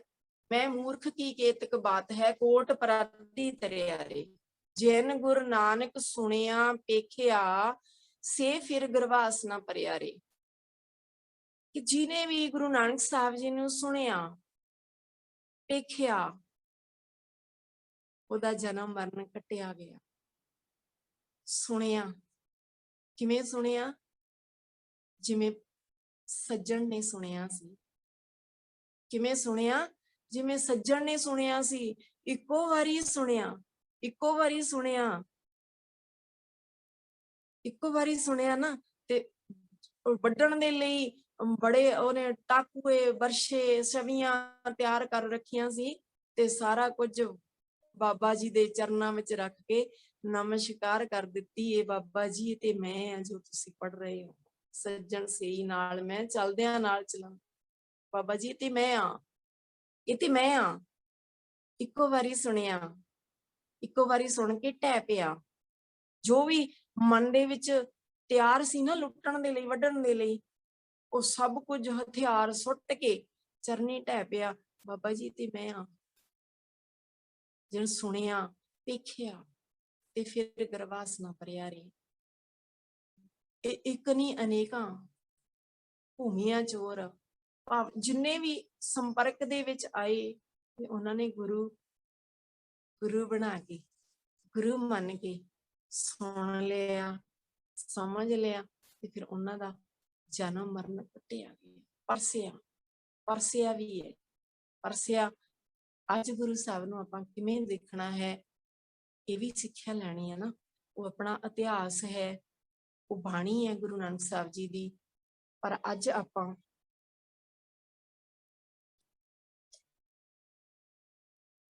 ਆਪਾਂ ਕਿਵੇਂ ਸੁਣਨਾ ਹੈ, ਕਿਵੇਂ ਦੇਖਣਾ ਹੈ, ਕਿਵੇਂ ਪਰਸਣਾ ਹੈ। ਜਿਵੇਂ ਅਸੀਂ ਸਾਰਾ ਸੰਸਾਰ ਦੇਖਦਾ ਨਾ ਗੁਰੂ ਸਾਹਿਬ ਨੂੰ, ਓਦਾਂ ਨਹੀਂ ਦੇਖਣਾ। ਕਿਵੇਂ ਦੇਖਣਾ? ਗੁਰੂ ਸਾਹਿਬ ਨੂੰ ਦੇਖਣਾ ਉਹਨਾਂ ਦੀ ਬਾਣੀ ਵਿੱਚੋਂ ਦਰਸ਼ਨ ਕਰਨੇ ਆ ਗੁਰੂ ਸਾਹਿਬ ਦੇ। ਜਦੋਂ ਵੀ ਕੋਈ ਸ਼ਬਦ ਪੜ੍ਹਦੇ ਆ ਨਾ, ਤੇ ਉਸ ਸਮੇਂ ਜਦੋਂ ਗੁਰੂ ਜੀ ਦੇ ਜੋ ਸ਼ਬਦ ਆਉਂਦਾ, ਤੇ ਉਸ ਸਮੇਂ ਗੁਰੂ ਜੀ ਦੇ ਦਰਸ਼ਨ ਬਾਣੀ ਵਿੱਚੋਂ ਕਰੀਏ। ਗੁਰੂ ਸਾਹਿਬ ਸਾਨੂੰ ਕੀ ਕਹਿ ਰਹੇ ਨੇ, ਤੇ ਉਹਨਾਂ ਦੇ ਦਰਸ਼ਨ ਪ੍ਰਤੱਖ ਹੁੰਦੇ ਆ ਜਦੋਂ ਪਿਆਰ ਦੇ ਨਾਲ ਪੜ੍ਹਦੇ ਆ। ਨਹੀਂ, ਸਤਿਗੁਰੂ ਜੀ ਕਹਿੰਦੇ ਜਿਵੇਂ ਸਾਰਾ ਸੰਸਾਰ ਦੇਖਦਾ ਨਾ, ਇਸ ਤਰ੍ਹਾਂ ਦੇ ਨਾਲ ਕੁਝ ਵੀ ਪੱਲੇ ਨਹੀਂ ਪੈਣਾ। ਸਤਿਗੁਰ ਨੂੰ ਸਭ ਕੋ ਵੇਖਦਾ, ਜੇਤਾ ਜਗਤ ਸੰਸਾਰ, ਡਿਠੇ ਮੁਕਤ ਨਾ ਹੋਵਈ, ਜਿਚਰ ਸ਼ਬਦ ਨਾ ਕਰੇ ਵਿਚਾਰ। ਸਤਿਗੁਰ ਨੂੰ ਸਭ ਕੋ ਵੇਖਦਾ ਭਾਈ, ਇਸ ਜੇਤਾ ਜਗਤ ਸੰਸਾਰ, ਜਿੰਨਾ ਵੀ ਸੰਸਾਰ ਹੈ ਸਾਰਾ, ਇਸ ਤਰ੍ਹਾਂ ਤੇ ਸਾਰੇ ਦੇਖਦੇ ਆ। ਗੁਰੂ ਸਾਹਿਬ ਨੂੰ ਦਰਸ਼ਨ ਕਰਨ ਜਾਂਦੇ ਆ ਨਾ, ਸਾਰੇ ਨਮਸਕਾਰ ਕਰਦੇ, ਦਰਸ਼ਨ ਕਰਕੇ ਕਹਿੰਦੇ ਅਸੀਂ ਦੇਖਦੇ ਆ। ਮੈਂ ਭੱਜ ਕੇ ਜਾ ਕੇ ਗੁਰਦੁਆਰਾ ਸਾਹਿਬ ਦਰਸ਼ਨ ਕਰ ਆਵਾਂ। ਸਾਰੇ ਦਰਸ਼ਨ ਕਰਨ ਜਾਂਦੇ, ਦੇਖਦੇ ਆ। ਪਰ ਇਸ ਤਰ੍ਹਾਂ ਗੱਲ ਨਹੀਂ ਬਣਨੀ। ਦਰਸ਼ਨ ਕਰਨਾ ਤਾਂ ਅੱਖਾਂ ਦੇ ਨਾਲ। ਜਦੋਂ ਗੁਰੂ ਅਰਜਨ ਸਾਹਿਬ ਜੀ ਨੂੰ ਤੱਤੀ ਤਵੀ ਤੇ ਬਿਠਾਇਆ ਸੀ, ਤੇ ਅੱਖਾਂ ਦੇ ਨਾਲ ਚੰਦੂ ਵੀ ਦੇਖ ਰਿਹਾ ਸੀ। ਅੱਖਾਂ ਦੇ ਨਾਲ ਦੇਖ ਕੇ ਕੜਛਾ ਭਰ ਕੇ ਸੀਸ ਦੇ ਵਿੱਚ ਪਾਉਂਦਾ ਹੈ ਨਾ, ਕੜਛਾ ਭਰ ਕੇ ਸੀਸ ਵਿੱਚ ਪਾਉਂਦਾ, ਅੱਖਾਂ ਨਾਲ ਤਾਂ ਦੇਖ ਰਿਹਾ, ਪਰ ਉਹ ਦਰਸ਼ਨ ਨਹੀਂ ਕਰ ਰਿਹਾ। ਦਰਸ਼ਨ ਗੁਰੂ ਸਾਹਿਬ ਦੇ ਸਾਈਂ ਮੀਆਂ ਮੀਰ ਨੇ ਕੀਤੇ ਨਾ, ਸਾਈਂ ਮੀਆਂ ਮੀਰ ਨੇ ਕੀਤੇ ਦਰਸ਼ਨ। ਜਿਹਨੂੰ ਦੇਖ ਕੇ ਦਰਸ਼ਨ ਦੇਖ ਕੇ ਤੇ ਉਹ ਕਹਿ ਰਿਹਾ ਸੀਗਾ, ਗੁਰੂ ਸਾਹਿਬ ਜੀ ਮੈਨੂੰ ਹੁਕਮ ਕਰੋ, ਮੈਂ ਲਾਹੌਰ ਦਾ ਤਖਤਾ ਪਲਟ ਕੇ ਰੱਖ ਦੇਵਾਂ। ਇਹ ਕੀ ਕਹਿਰ ਕਮਾ ਰਹੇ ਆ। ਪਰ ਧੰਨ ਗੁਰੂ ਸਾਹਿਬ ਜੀ ਸਨ, ਜਿਨ੍ਹਾਂ ਨੇ ਕਿਹਾ ਸਾਈਂ ਜੀ ਅਰਦਾਸ ਕਰੋ ਕਿ ਇਹਨਾਂ ਨੂੰ ਦਰਸ਼ਨ ਹੋ ਜਾਣ, ਅਰਦਾਸ ਕਰੋ ਕਿ ਇਹਨਾਂ ਨੂੰ ਮੱਤ ਆ ਜਾਵੇ। ਮੱਤ ਵੇਲਾ ਹੈ ਨਾ, ਸਤਿਗੁਰ ਮੱਤ ਵੇਲਾ, ਉਹਨਾਂ ਨੂੰ ਵੀ ਸਤਿਗੁਰ ਦੀ ਮੱਤ ਆ ਜਾਵੇ। ਸਤਿਗੁਰ ਦੀ ਮੱਤ ਲੈਣ ਦਾ ਵੇਲਾ ਤੇ ਉਹਨਾਂ ਨੂੰ ਵੀ ਮੱਤ ਆ ਜਾਵੇ। ਪਰ ਅੱਖਾਂ ਨਾਲ ਤਾਂ ਉਹ ਵੀ ਦੇਖ ਰਹੇ ਸੀਗੇ। ਜਦੋਂ ਅੱਖਾਂ ਦੇ ਨਾਲ ਕੌਡੇ ਰਾਖਸ਼ ਵਰਗਿਆਂ ਨੇ ਦੇਖਿਆ, ਜੀਵਨ ਬਦਲ ਗਿਆ। ਕਿਹਨੂੰ ਦੇਖਿਆ ਸੀ? ਉਦੋਂ ਗੁਰੂ ਨਾਨਕ ਨੂੰ ਦੇਖਿਆ ਸੀ। ਗੁਰੂ ਨਾਨਕ ਨੂੰ ਦੇਖਿਆ ਭਾਵ ਉਹਨਾਂ ਦੇ ਜੀਵਨ ਨੂੰ ਦੇਖਿਆ ਸੀ। ਗੁਰੂ ਨਾਨਕ ਦੀ ਦ੍ਰਿਸ਼ਟੀ ਪਈ ਸੀ, ਨਦਰ ਦੇ ਪਾਤਰ ਬਣੇ ਸੀ। ਸਤਿਗੁਰ ਨੂੰ ਸਭ ਕੋ ਵੇਖਦਾ, ਜੇਤਾ ਜਗਤ ਸੰਸਾਰ, ਡਿਠੇ ਮੁਕਤ ਨਾ ਹੋਵਈ, ਜਿਚਰ ਸ਼ਬਦ ਨਾ ਕਰੇ ਵਿਚਾਰ। ਅਸੀਂ ਦਰਸ਼ਨ ਕਰਨੇ ਆ, ਕਿੱਦਾਂ ਕਰਨੇ ਆ? ਤੁਸੀਂ ਭਾਗਾਂ ਵਾਲੇ ਹੋ ਬੱਚਿਓ, ਜਿਹੜੇ ਛੋਟੀ ਉਮਰ ਤੋਂ ਹੁਣ ਤੋਂ ਦਰਸ਼ਨ ਕਰਨ ਲੱਗੇ ਹੋ, ਭਾਵ ਗੁਰੂ ਗ੍ਰੰਥ ਸਾਹਿਬ ਜੀ ਦੀ ਬਾਣੀ, ਕਿਉਂਕਿ ਤੁਸੀਂ ਅੱਜ ਛੋਟੀ ਉਮਰ ਤੋਂ ਗੁਰੂ ਦੇ ਦਰਸ਼ਨ ਕਰਨ ਲੱਗੇ। ਤੇ ਛੋਟੀ ਉਮਰ ਦੇ ਵਿੱਚੋਂ ਜਦੋਂ ਛੋਟੀ ਉਮਰ ਦੇ ਵਿੱਚੋਂ ਦੋ ਭਗਤ ਜੀ ਦਾ ਜਿਹੜਾ ਨਾਮ ਆਉਂਦਾ ਨਾ, ਧਰੂਮ ਤੇ ਪ੍ਰਹਿਲਾਦ, ਦੋ ਬਾਲ ਭਗਤਾਂ ਦਾ ਨਾਮ ਆਉਂਦਾ ਹੈ, ਜਿਨ੍ਹਾਂ ਨੇ ਭਗਤੀ ਕਰਨੀ ਸ਼ੁਰੂ ਕੀਤੀ ਸੀ। ਤੇ ਉਹ ਅਟੱਲ ਪਦਵੀ ਨੂੰ ਪਾਏ, ਕਿਉਂਕਿ ਤੁਹਾਡੇ ਹਜੇ ਜੀਵਨ ਦੀਆਂ ਨਾ ਜਿਹੜੀਆਂ ਤਰੰਗਾਂ ਨੇ, ਖਲਾਰੇ ਨੇ, ਉਹ ਹਜੇ ਓਨੇ ਸ਼ੁਰੂਆਤ ਨਹੀਂ ਹੋਏ ਜਿੰਨੇ ਵੱਡਿਆਂ ਦੇ ਹੋ ਜਾਂਦੇ ਆ। ਹਾਂਜੀ, ਹੁਣ ਆਪਾਂ ਇੱਕ ਦੂਸਰਾ ਕੁਐਸਚਨ ਸੀਗਾ, ਗੁਰੂ ਤੇ ਪਰਮਾਤਮਾ ਵਿੱਚ ਕੀ ਫਰਕ ਹੈ, ਜਾਂ ਗੁਰੂ ਤੇ ਪਰਮਾਤਮਾ ਕੀ ਹੈ? ਫਿਰ ਜੇ ਗੁਰੂ ਗ੍ਰੰਥ ਸਾਹਿਬ ਜੀ ਗੁਰੂ ਹੈ ਤੇ ਪਰਮਾਤਮਾ ਕੌਣ ਹੈ? ਇਹ ਸਵਾਲ ਸੀ ਆਪਣਾ। ਗੁਰੂ ਤੇ ਪਰਮਾਤਮਾ ਇੱਕ ਹੀ ਹੈ, ਕਿਉਂਕਿ ਗੁਰ ਕੀ ਬਾਣੀ ਗੁਰ ਤੇ ਜਾਤੀ। ਗੁਰੂ ਦੀ ਬਾਣੀ ਵਿੱਚੋਂ ਹੀ ਸਵਾਲ ਤੇ ਬਾਣੀ ਵਿੱਚੋਂ ਹੀ ਜਵਾਬ ਲੱਭਦੇ ਆ। ਜਦੋਂ ਆਪਾਂ ਲੱਭਣ ਦੀ ਕੋਸ਼ਿਸ਼ ਕਰਦੇ ਹਾਂ, ਜੇ ਆਪਾਂ ਪੜ੍ਹੀ ਜਾਂਦੇ ਹਾਂ ਤੇ ਨਹੀਂ ਪਤਾ ਲੱਗਦਾ, ਪਰ ਜਦੋਂ ਆਪਾਂ ਕੁਝ ਲੱਭਣ ਦੇ ਲਈ ਜਾਂ ਕੋਈ ਸਵਾਲ ਪੈਦਾ ਕਰਕੇ ਫਿਰ ਉਹ ਉਸ ਦੇ ਸਵਾਲਾਂ ਦਾ ਜਵਾਬ ਲੱਭਦੇ ਆ ਤਾਂ ਜ਼ਰੂਰ ਮਿਲਦਾ। ਗੁਰੂ ਤੇ ਪਰਮਾਤਮਾ ਇੱਕ ਹੀ ਹੈ। ਗੁਰੂ ਗੁਰੂ ਗੁਰ ਕਰ ਮਨ ਮੋਰ, ਗੁਰੂ ਬਿਨਾ ਮੈਂ ਨਾਹੀ ਹੋਰ। ਇਹ ਸ਼ਬਦ ਹੈ। ਇਹ ਸ਼ਬਦ ਪੜ੍ਹਦੇ ਆ, ਇਸ ਵਿੱਚ ਇੱਕ ਪੰਕਤੀ ਆਉਂਦੀ ਹੈ, ਗੁਰ ਪਰਮੇਸ਼ਰ ਇੱਕੋ ਜਾਣ। ਗੁਰੂ ਤੇ ਪਰਮਾਤਮਾ ਇੱਕ ਹੀ ਹੈ। ਗੁਰ ਪਰਮੇਸ਼ਰ ਇੱਕੋ ਜਾਣ। ਗੁਰੂ ਅਲੱਗ ਨਹੀਂ, ਪਰਮਾਤਮਾ ਅਲੱਗ ਨਹੀਂ, ਗੁਰੂ ਤੇ ਪਰਮਾਤਮਾ ਇੱਕੋ ਹੀ ਹੈ। ਜਿਵੇਂ ਭਗਤ ਰਵਿਦਾਸ ਜੀ ਦਾ ਸ਼ਬਦ, ਭਗਤ ਰਵਿਦਾਸ ਜੀ ਕਹਿ ਰਹੇ ਨੇ, ਤੋਹੀ ਮੋਹੀ ਮੋਹੀ ਤੋਹੀ ਅੰਤਰ ਕੈਸਾ। ਤੋਹੀ ਮੋਹੀ ਮੋਹੀ ਤੋਹੀ ਅੰਤਰ ਕੈਸਾ, ਕਨਕ ਕਟਕ ਜਲ ਤਰੰਗ ਜੈਸਾ। ਜਿਵੇਂ ਕਹਿੰਦੇ ਸੋਨਾ ਤੇ ਸੋਨੇ ਤੋਂ ਬਣੇ ਹੋਏ ਗਹਿਣੇ, ਉਹਨਾਂ ਵਿੱਚ ਕੋਈ ਅੰਤਰ ਨਹੀਂ ਨਾ। ਗਹਿਣੇ ਦੇਖਣ ਨੂੰ ਅਲੱਗ-ਅਲੱਗ ਲੱਗਦੇ ਆ, ਵੀ ਇਹ ਮੁੰਦਰੀ ਹੈ, ਆ ਕੜਾ ਹੈ, ਆ ਵਾਲੀਆਂ ਨੇ, ਆ ਚੂੜੀਆਂ ਨੇ, ਅਲੱਗ-ਅਲੱਗ ਦਿਖਦੇ ਆ, ਗਹਿਣੇ ਦਿਖਦੇ ਆ ਅਲੱਗ-ਅਲੱਗ। ਪਰ ਜਦੋਂ ਉਸ ਸੋਨੇ ਨੂੰ ਇਕੱਠਾ ਕਰਦੇ ਹੋ, ਢਾਲਦੇ ਹੋ, ਸੋਨੇ ਦੀ ਡਲੀ ਬਣੇਗੀ, ਉਹ ਸੋਨਾ ਹੀ ਹੈ। ਸੋਨੇ ਤੇ ਸੋਨੇ ਦੇ ਗਹਿਣਿਆਂ ਵਿੱਚ ਕੋਈ ਫਰਕ ਨਹੀਂ। ਜਲ ਤਰੰਗ ਜੈਸਾ, ਜਲ ਤੇ ਜਲ, ਪਾਣੀ ਤੇ ਪਾਣੀ ਦੀ ਲਹਿਰ ਵਿੱਚ ਕੋਈ ਫਰਕ ਹੈ? ਕੋਈ ਫਰਕ ਨਹੀਂ। ਸੂਰਜ ਤੇ ਸੂਰਜ ਦੀ ਕਿਰਨ ਵਿੱਚ ਕੋਈ ਫਰਕ ਹੈ? ਕੋਈ ਫਰਕ ਨਹੀਂ। ਇਸੇ ਤਰ੍ਹਾਂ ਗੁਰ ਪਰਮੇਸ਼ਰ ਇੱਕੋ ਜਾਣ, ਗੁਰੂ ਤੇ ਪਰਮਾਤਮਾ ਵਿੱਚ ਕੋਈ ਫਰਕ ਨਹੀਂ। ਗੁਰੂ ਤੇ ਪਰਮਾਤਮਾ ਵਿੱਚ ਕੋਈ ਫਰਕ ਨਹੀਂ। ਤਾਂ ਹੀ ਸਤਿਗੁਰੂ ਜੀ ਨੇ ਕਿਹਾ ਨਾ, ਜਿਹੜਾ ਗੁਰੂ ਹੈ ਤੇ ਉਹ ਗੁਰੂ ਕੀ ਹੈ? ਫਿਰ ਗੁਰੂ ਬਾਣੀ ਹੈ। ਆਪਾਂ ਹਰ ਰੋਜ਼ ਪੜ੍ਹਦੇ ਸੁਣਦੇ ਆ, ਬਾਣੀ ਗੁਰੂ, ਗੁਰੂ ਹੈ ਬਾਣੀ, ਵਿੱਚ ਬਾਣੀ ਅੰਮ੍ਰਿਤ ਸਾਰੇ। ਗੁਰੂ ਕੀ ਹੈ? ਬਾਣੀ। ਬਾਣੀ ਗੁਰੂ ਹੈ ਤੇ ਗੁਰੂ ਹੀ ਬਾਣੀ ਹੈ, ਤੇ ਗੁਰੂ ਹੀ ਫਿਰ ਪਰਮੇਸ਼ਰ ਹੈ। ਭਾਵ ਜੋ ਗੁਰੂ ਸਾਹਿਬ ਕਹਿੰਦੇ ਨਾ, ਪੰਜਵੇਂ ਪਾਤਸ਼ਾਹ, ਪੋਥੀ ਪਰਮੇਸ਼ਰ ਕਾ ਥਾਨ। ਇਹ ਹੁਣ ਬਾਣੀ ਗੁਰੂ ਹੋ ਗਈ ਤੇ ਗੁਰੂ ਹੀ ਪਰਮਾਤਮਾ ਹੋ ਗਿਆ। ਭਾਵ ਬਾਣੀ ਵੀ ਪਰਮਾਤਮਾ ਹੈ, ਬਾਣੀ ਵੀ ਪਰਮਾਤਮਾ ਹੈ। ਉਹ ਪੰਕਤੀ ਵੀ ਆਉਂਦੀ ਹੈ, ਵਾਹ ਵਾਹ ਬਾਣੀ ਨਿਰੰਕਾਰ ਹੈ, ਤਿਸ ਜੇਵੜ ਅਵਰ ਨ ਕੋਈ। ਵਾਹ ਵਾਹ ਬਾਣੀ ਨਿਰੰਕਾਰ ਹੈ, ਤਿਸ ਜੇਵੜ ਅਵਰ ਨ ਕੋਈ। ਵਾਹ ਵਾਹ ਬਾਣੀ ਨਿਰੰਕਾਰ ਹੈ, ਤਿਸ ਜੇਵੜ ਅਵਰ ਨ ਕੋਈ। ਨਿਰੰਕਾਰ ਪਰਮਾਤਮਾ,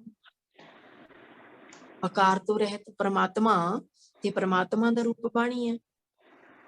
ਧੁਰ ਕੀ ਬਾਣੀ ਆਈ ਤਿਨ ਸਗਲੀ ਚੰਤ ਮਟਾਈ।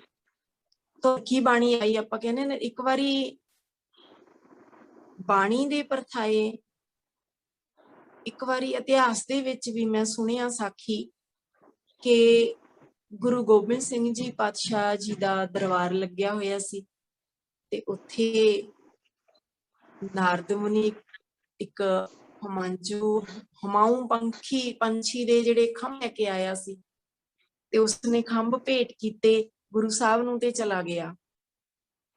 ਜਦੋਂ ਚਲਾ ਗਿਆ ਤਾਂ ਉੱਥੇ ਫਿਰ ਸੰਗਤ ਨੇ ਪੁੱਛਣਾ ਕੀਤਾ ਗੁਰੂ ਸਾਹਿਬ ਨੂੰ ਕਿ ਇਹ ਕੌਣ ਸੀ ਤੇ ਕੀ ਇਹ ਤੁਹਾਨੂੰ ਕੀ ਭੇਟਾ ਕਰਕੇ ਗਿਆ।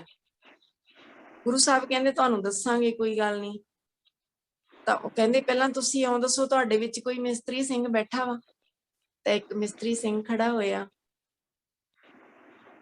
ਤੇ ਮਿਸਤਰੀ ਸਿੰਘ ਨੂੰ ਉਹਨਾਂ ਨੇ, ਗੁਰੂ ਸਾਹਿਬ ਨੇ 4 ਤੀਰ ਦੇ ਦਿੱਤੇ ਤੇ ਨਾਲ ਉਹ ਖੰਭ ਦੇ ਦਿੱਤੇ ਕਿ ਆਹ ਤੀਰਾਂ ਦੇ ਨਾਲ ਖੰਭ ਹੈ ਜਿਹੜੇ ਉਹ ਜੜ ਕੇ ਲੈ ਕੇ ਆਣੇ ਆ ਕੱਲ ਨੂੰ। ਉਹ ਖੰਭ ਤੀਰਾਂ ਦੇ ਨਾਲ ਜੜ ਲਿਆਏ, ਤੇ ਦੂਸਰੇ ਦਿਨ ਗੁਰੂ ਪਾਤਸ਼ਾਹ ਜੀ ਨੇ ਉਹ ਚਾਰੇ ਦਿਸ਼ਾਵਾਂ ਦੇ ਵੱਲ ਛੱਡ ਦਿੱਤੇ ਤੀਰ, ਤੇ ਸਿੰਘਾਂ ਨੂੰ ਬਾਅਦ ਵਿੱਚ ਲੈਣ ਭੇਜਿਆ ਵੀ ਤੁਸੀਂ ਖੜਾਇਆ ਵੀ ਤੁਸੀਂ ਇਹ ਤੀਰ ਚੱਕ ਕੇ ਲੈ ਕੇ ਆਉਣੇ ਆ, ਜਦੋਂ ਡਿੱਗ ਪਏ ਥੱਲੇ ਦੂਰ ਖੜ ਜਾਓ ਕਿਤੇ ਜਾ ਕੇ। ਹੁਣ ਤੀਰ ਚਲਾਏ ਗੁਰੂ ਸਾਹਿਬ ਜੀ ਨੇ, ਪਰ ਤੀਰ ਕੋਈ ਵੀ ਥੱਲੇ ਨਹੀਂ ਡਿੱਗਿਆ। ਸਿੰਘ ਸਾਰਾ ਦਿਨ ਉਡੀਕ ਵੇਟ ਕਰਦੇ ਰਹੇ ਕਿ ਤੀਰ ਆਵੇਗਾ ਜਾਂ ਤੀਰ ਇੱਥੇ ਡਿੱਗਿਆ ਹੋਵੇਗਾ, ਲੱਭਦੇ ਰਹੇ। ਤੇ ਸ਼ਾਮਾਂ ਪੈ ਗਈਆਂ ਤੇ ਖਾਲੀ ਹੱਥ ਚਾਰੋਂ ਸਿੰਘ ਹੈ ਜਿਹੜੇ ਚਾਰਾਂ ਦਿਸ਼ਾਵਾਂ ਵਿੱਚ ਗਏ ਸੀ, ਖਾਲੀ ਹੱਥ ਵਾਪਸ ਆ ਗਏ ਤੇ ਆ ਕੇ ਕਹਿੰਦੇ ਪਾਤਸ਼ਾਹ ਸਾਨੂੰ ਤੇ ਕੋਈ ਤੀਰ ਮਿਲਿਆ ਹੀ ਨਹੀਂ, ਅਸੀਂ ਬਹੁਤ ਲੱਭੇ ਆ। ਤਾਂ ਫਿਰ ਗੁਰੂ ਪਾਤਸ਼ਾਹ ਜੀ ਨੇ ਕਿਹਾ ਕਿ ਉਹ ਜਿਹੜਾ ਖੰਭ ਸੀ ਨਾ ਤੀਰਾਂ ਦੇ ਨਾਲ ਲੱਗੇ, ਤੇ ਖੰਭ ਤੀਰਾਂ ਨੂੰ ਆਪਣੇ ਦੇਸ਼ ਲੈ ਗਏ। ਤੇ ਉਹ ਜਿਹੜੇ ਖੰਭ ਸੀ, ਉਹ ਜਿਹੜੇ ਪੰਛੀ ਦੇ ਖੰਭ ਸੀ ਨਾ, ਉਹ ਪੰਛੀ ਜਿਹੜਾ ਉੱਪਰਲੇ ਮੰਡਲਾਂ ਵਿੱਚ ਰਹਿੰਦਾ ਹੈ, ਤੇ ਉਹ ਜਿੱਥੋਂ ਖੰਭ ਆਏ ਸੀ ਤੀਰਾਂ ਨੂੰ ਆਪਣੇ ਨਾਲ ਲੈ ਗਏ। ਇਸੇ ਤਰ੍ਹਾਂ ਧੁਰਕੀ ਬਾਣੀ ਆਈ। ਧੁਰਕੀ ਕਿੱਥੋਂ ਧੁਰ ਤੋਂ? ਉਸ ਵਾਹਿਗੁਰੂ ਪਰਮਾਤਮਾ ਨਿਰੰਕਾਰ ਕੋਲ। ਵਾਹ ਵਾਹ ਬਾਣੀ ਨਿਰੰਕਾਰ ਹੈ, ਤਿਸ ਜੀਵੜ ਅਵਰ ਨ। ਉਸ ਪਰਮਾਤਮਾ ਦੀ ਬਾਣੀ ਨੇ ਸਾਨੂੰ ਆਪਣੇ ਦੇਸ਼ ਲੈ ਜਾਣਾ ਹੈ। ਸਤਿਗੁਰੂ ਜੀ ਕਹਿੰਦੇ ਜਿਵੇਂ ਤੀਰਾਂ ਨੂੰ ਖੰਭ ਆਪਣੇ ਦੇਸ਼ ਲੈ ਗਏ ਨਾ, ਇਵੇਂ ਜਿਹੜੀ ਬਾਣੀ ਹੈ ਉਹ ਵੀ ਆਪਣੇ ਦੇਸ਼ ਲੈ ਜਾਣੀ ਹੈ ਸਾਨੂੰ। ਬਾਣੀ ਕਿੱਥੋਂ ਆਈ ਹੈ? ਧੁਰਕੀ ਬਾਣੀ ਆਈ, ਤਿਨ ਸਗਲੀ ਚਿੰਤ ਮਟਾਈ। ਬਾਣੀ ਕਿੱਥੇ ਆਈ ਹੈ? ਸਾਹਿਬ ਸ੍ਰੀ ਗੁਰੂ ਗ੍ਰੰਥ ਸਾਹਿਬ ਵਿੱਚ। ਜਿੱਦੇ ਸਾਡੇ ਕੋਲੇ ਆ ਗਈ ਉੱਤੇ ਸਾਡੀ ਵੀ ਚਿੰਤਾ ਦੂਰ ਹੋ ਜਾਊਗੀ। ਸਾਡੇ ਕੋਲੇ ਕਿਵੇਂ ਆਊਗੀ ਜੀ? ਮੈਂ ਵੀ ਸਵਾਲ ਕਰ ਦੇਵਾਂ, ਸਾਡੇ ਕੋਲੇ ਕਿਵੇਂ ਆਊਗੀ ਜੀ? ਕਿਸੇ ਬੱਚੇ ਨੂੰ ਪਤਾ ਹੋਊਗਾ ਜੀ? ਬਾਣੀ ਸਾਡੇ ਕੋਲੇ ਕਿਵੇਂ ਆਊਗੀ? ਸਾਡੀ ਸੁਰਤ ਮੰਡਲ ਦਾ ਜਦੋਂ ਹਿੱਸਾ ਬਣੂਗੀ। ਜਿਵੇਂ ਹੁਣ ਅਸੀਂ ਕੋਈ ਵੀ ਗੱਲ ਸੋਚਦੇ ਹਾਂ, ਕਰਦੇ ਹਾਂ, ਕਰਮ ਕਰਦੇ ਹਾਂ, ਚਾਹੇ ਕੁਝ ਵੀ ਕਰਦੇ ਹਾਂ, ਤਾਂ ਉਦੋਂ ਅਸੀਂ ਆਪਣੀ ਮੱਤ ਨਾਲ ਕਰਦੇ ਹਾਂ ਨਾ। ਪਰ ਜਦੋਂ ਸਾਡੀ ਮੱਤ ਦਾ ਹਿੱਸਾ ਗੁਰਬਾਣੀ ਬਣ ਗਈ, ਸਾਡੀ ਸੁਰਤ ਦਾ ਹਿੱਸਾ ਗੁਰਬਾਣੀ ਬਣ ਗਈ, ਉਦੋਂ ਸਾਡੇ ਕੋਲੇ ਬਾਣੀ ਆਊਗੀ ਤੇ ਉਦੋਂ ਸਾਡੀ ਚਿੰਤਾ ਦੂਰ ਹੋਊਗੀ।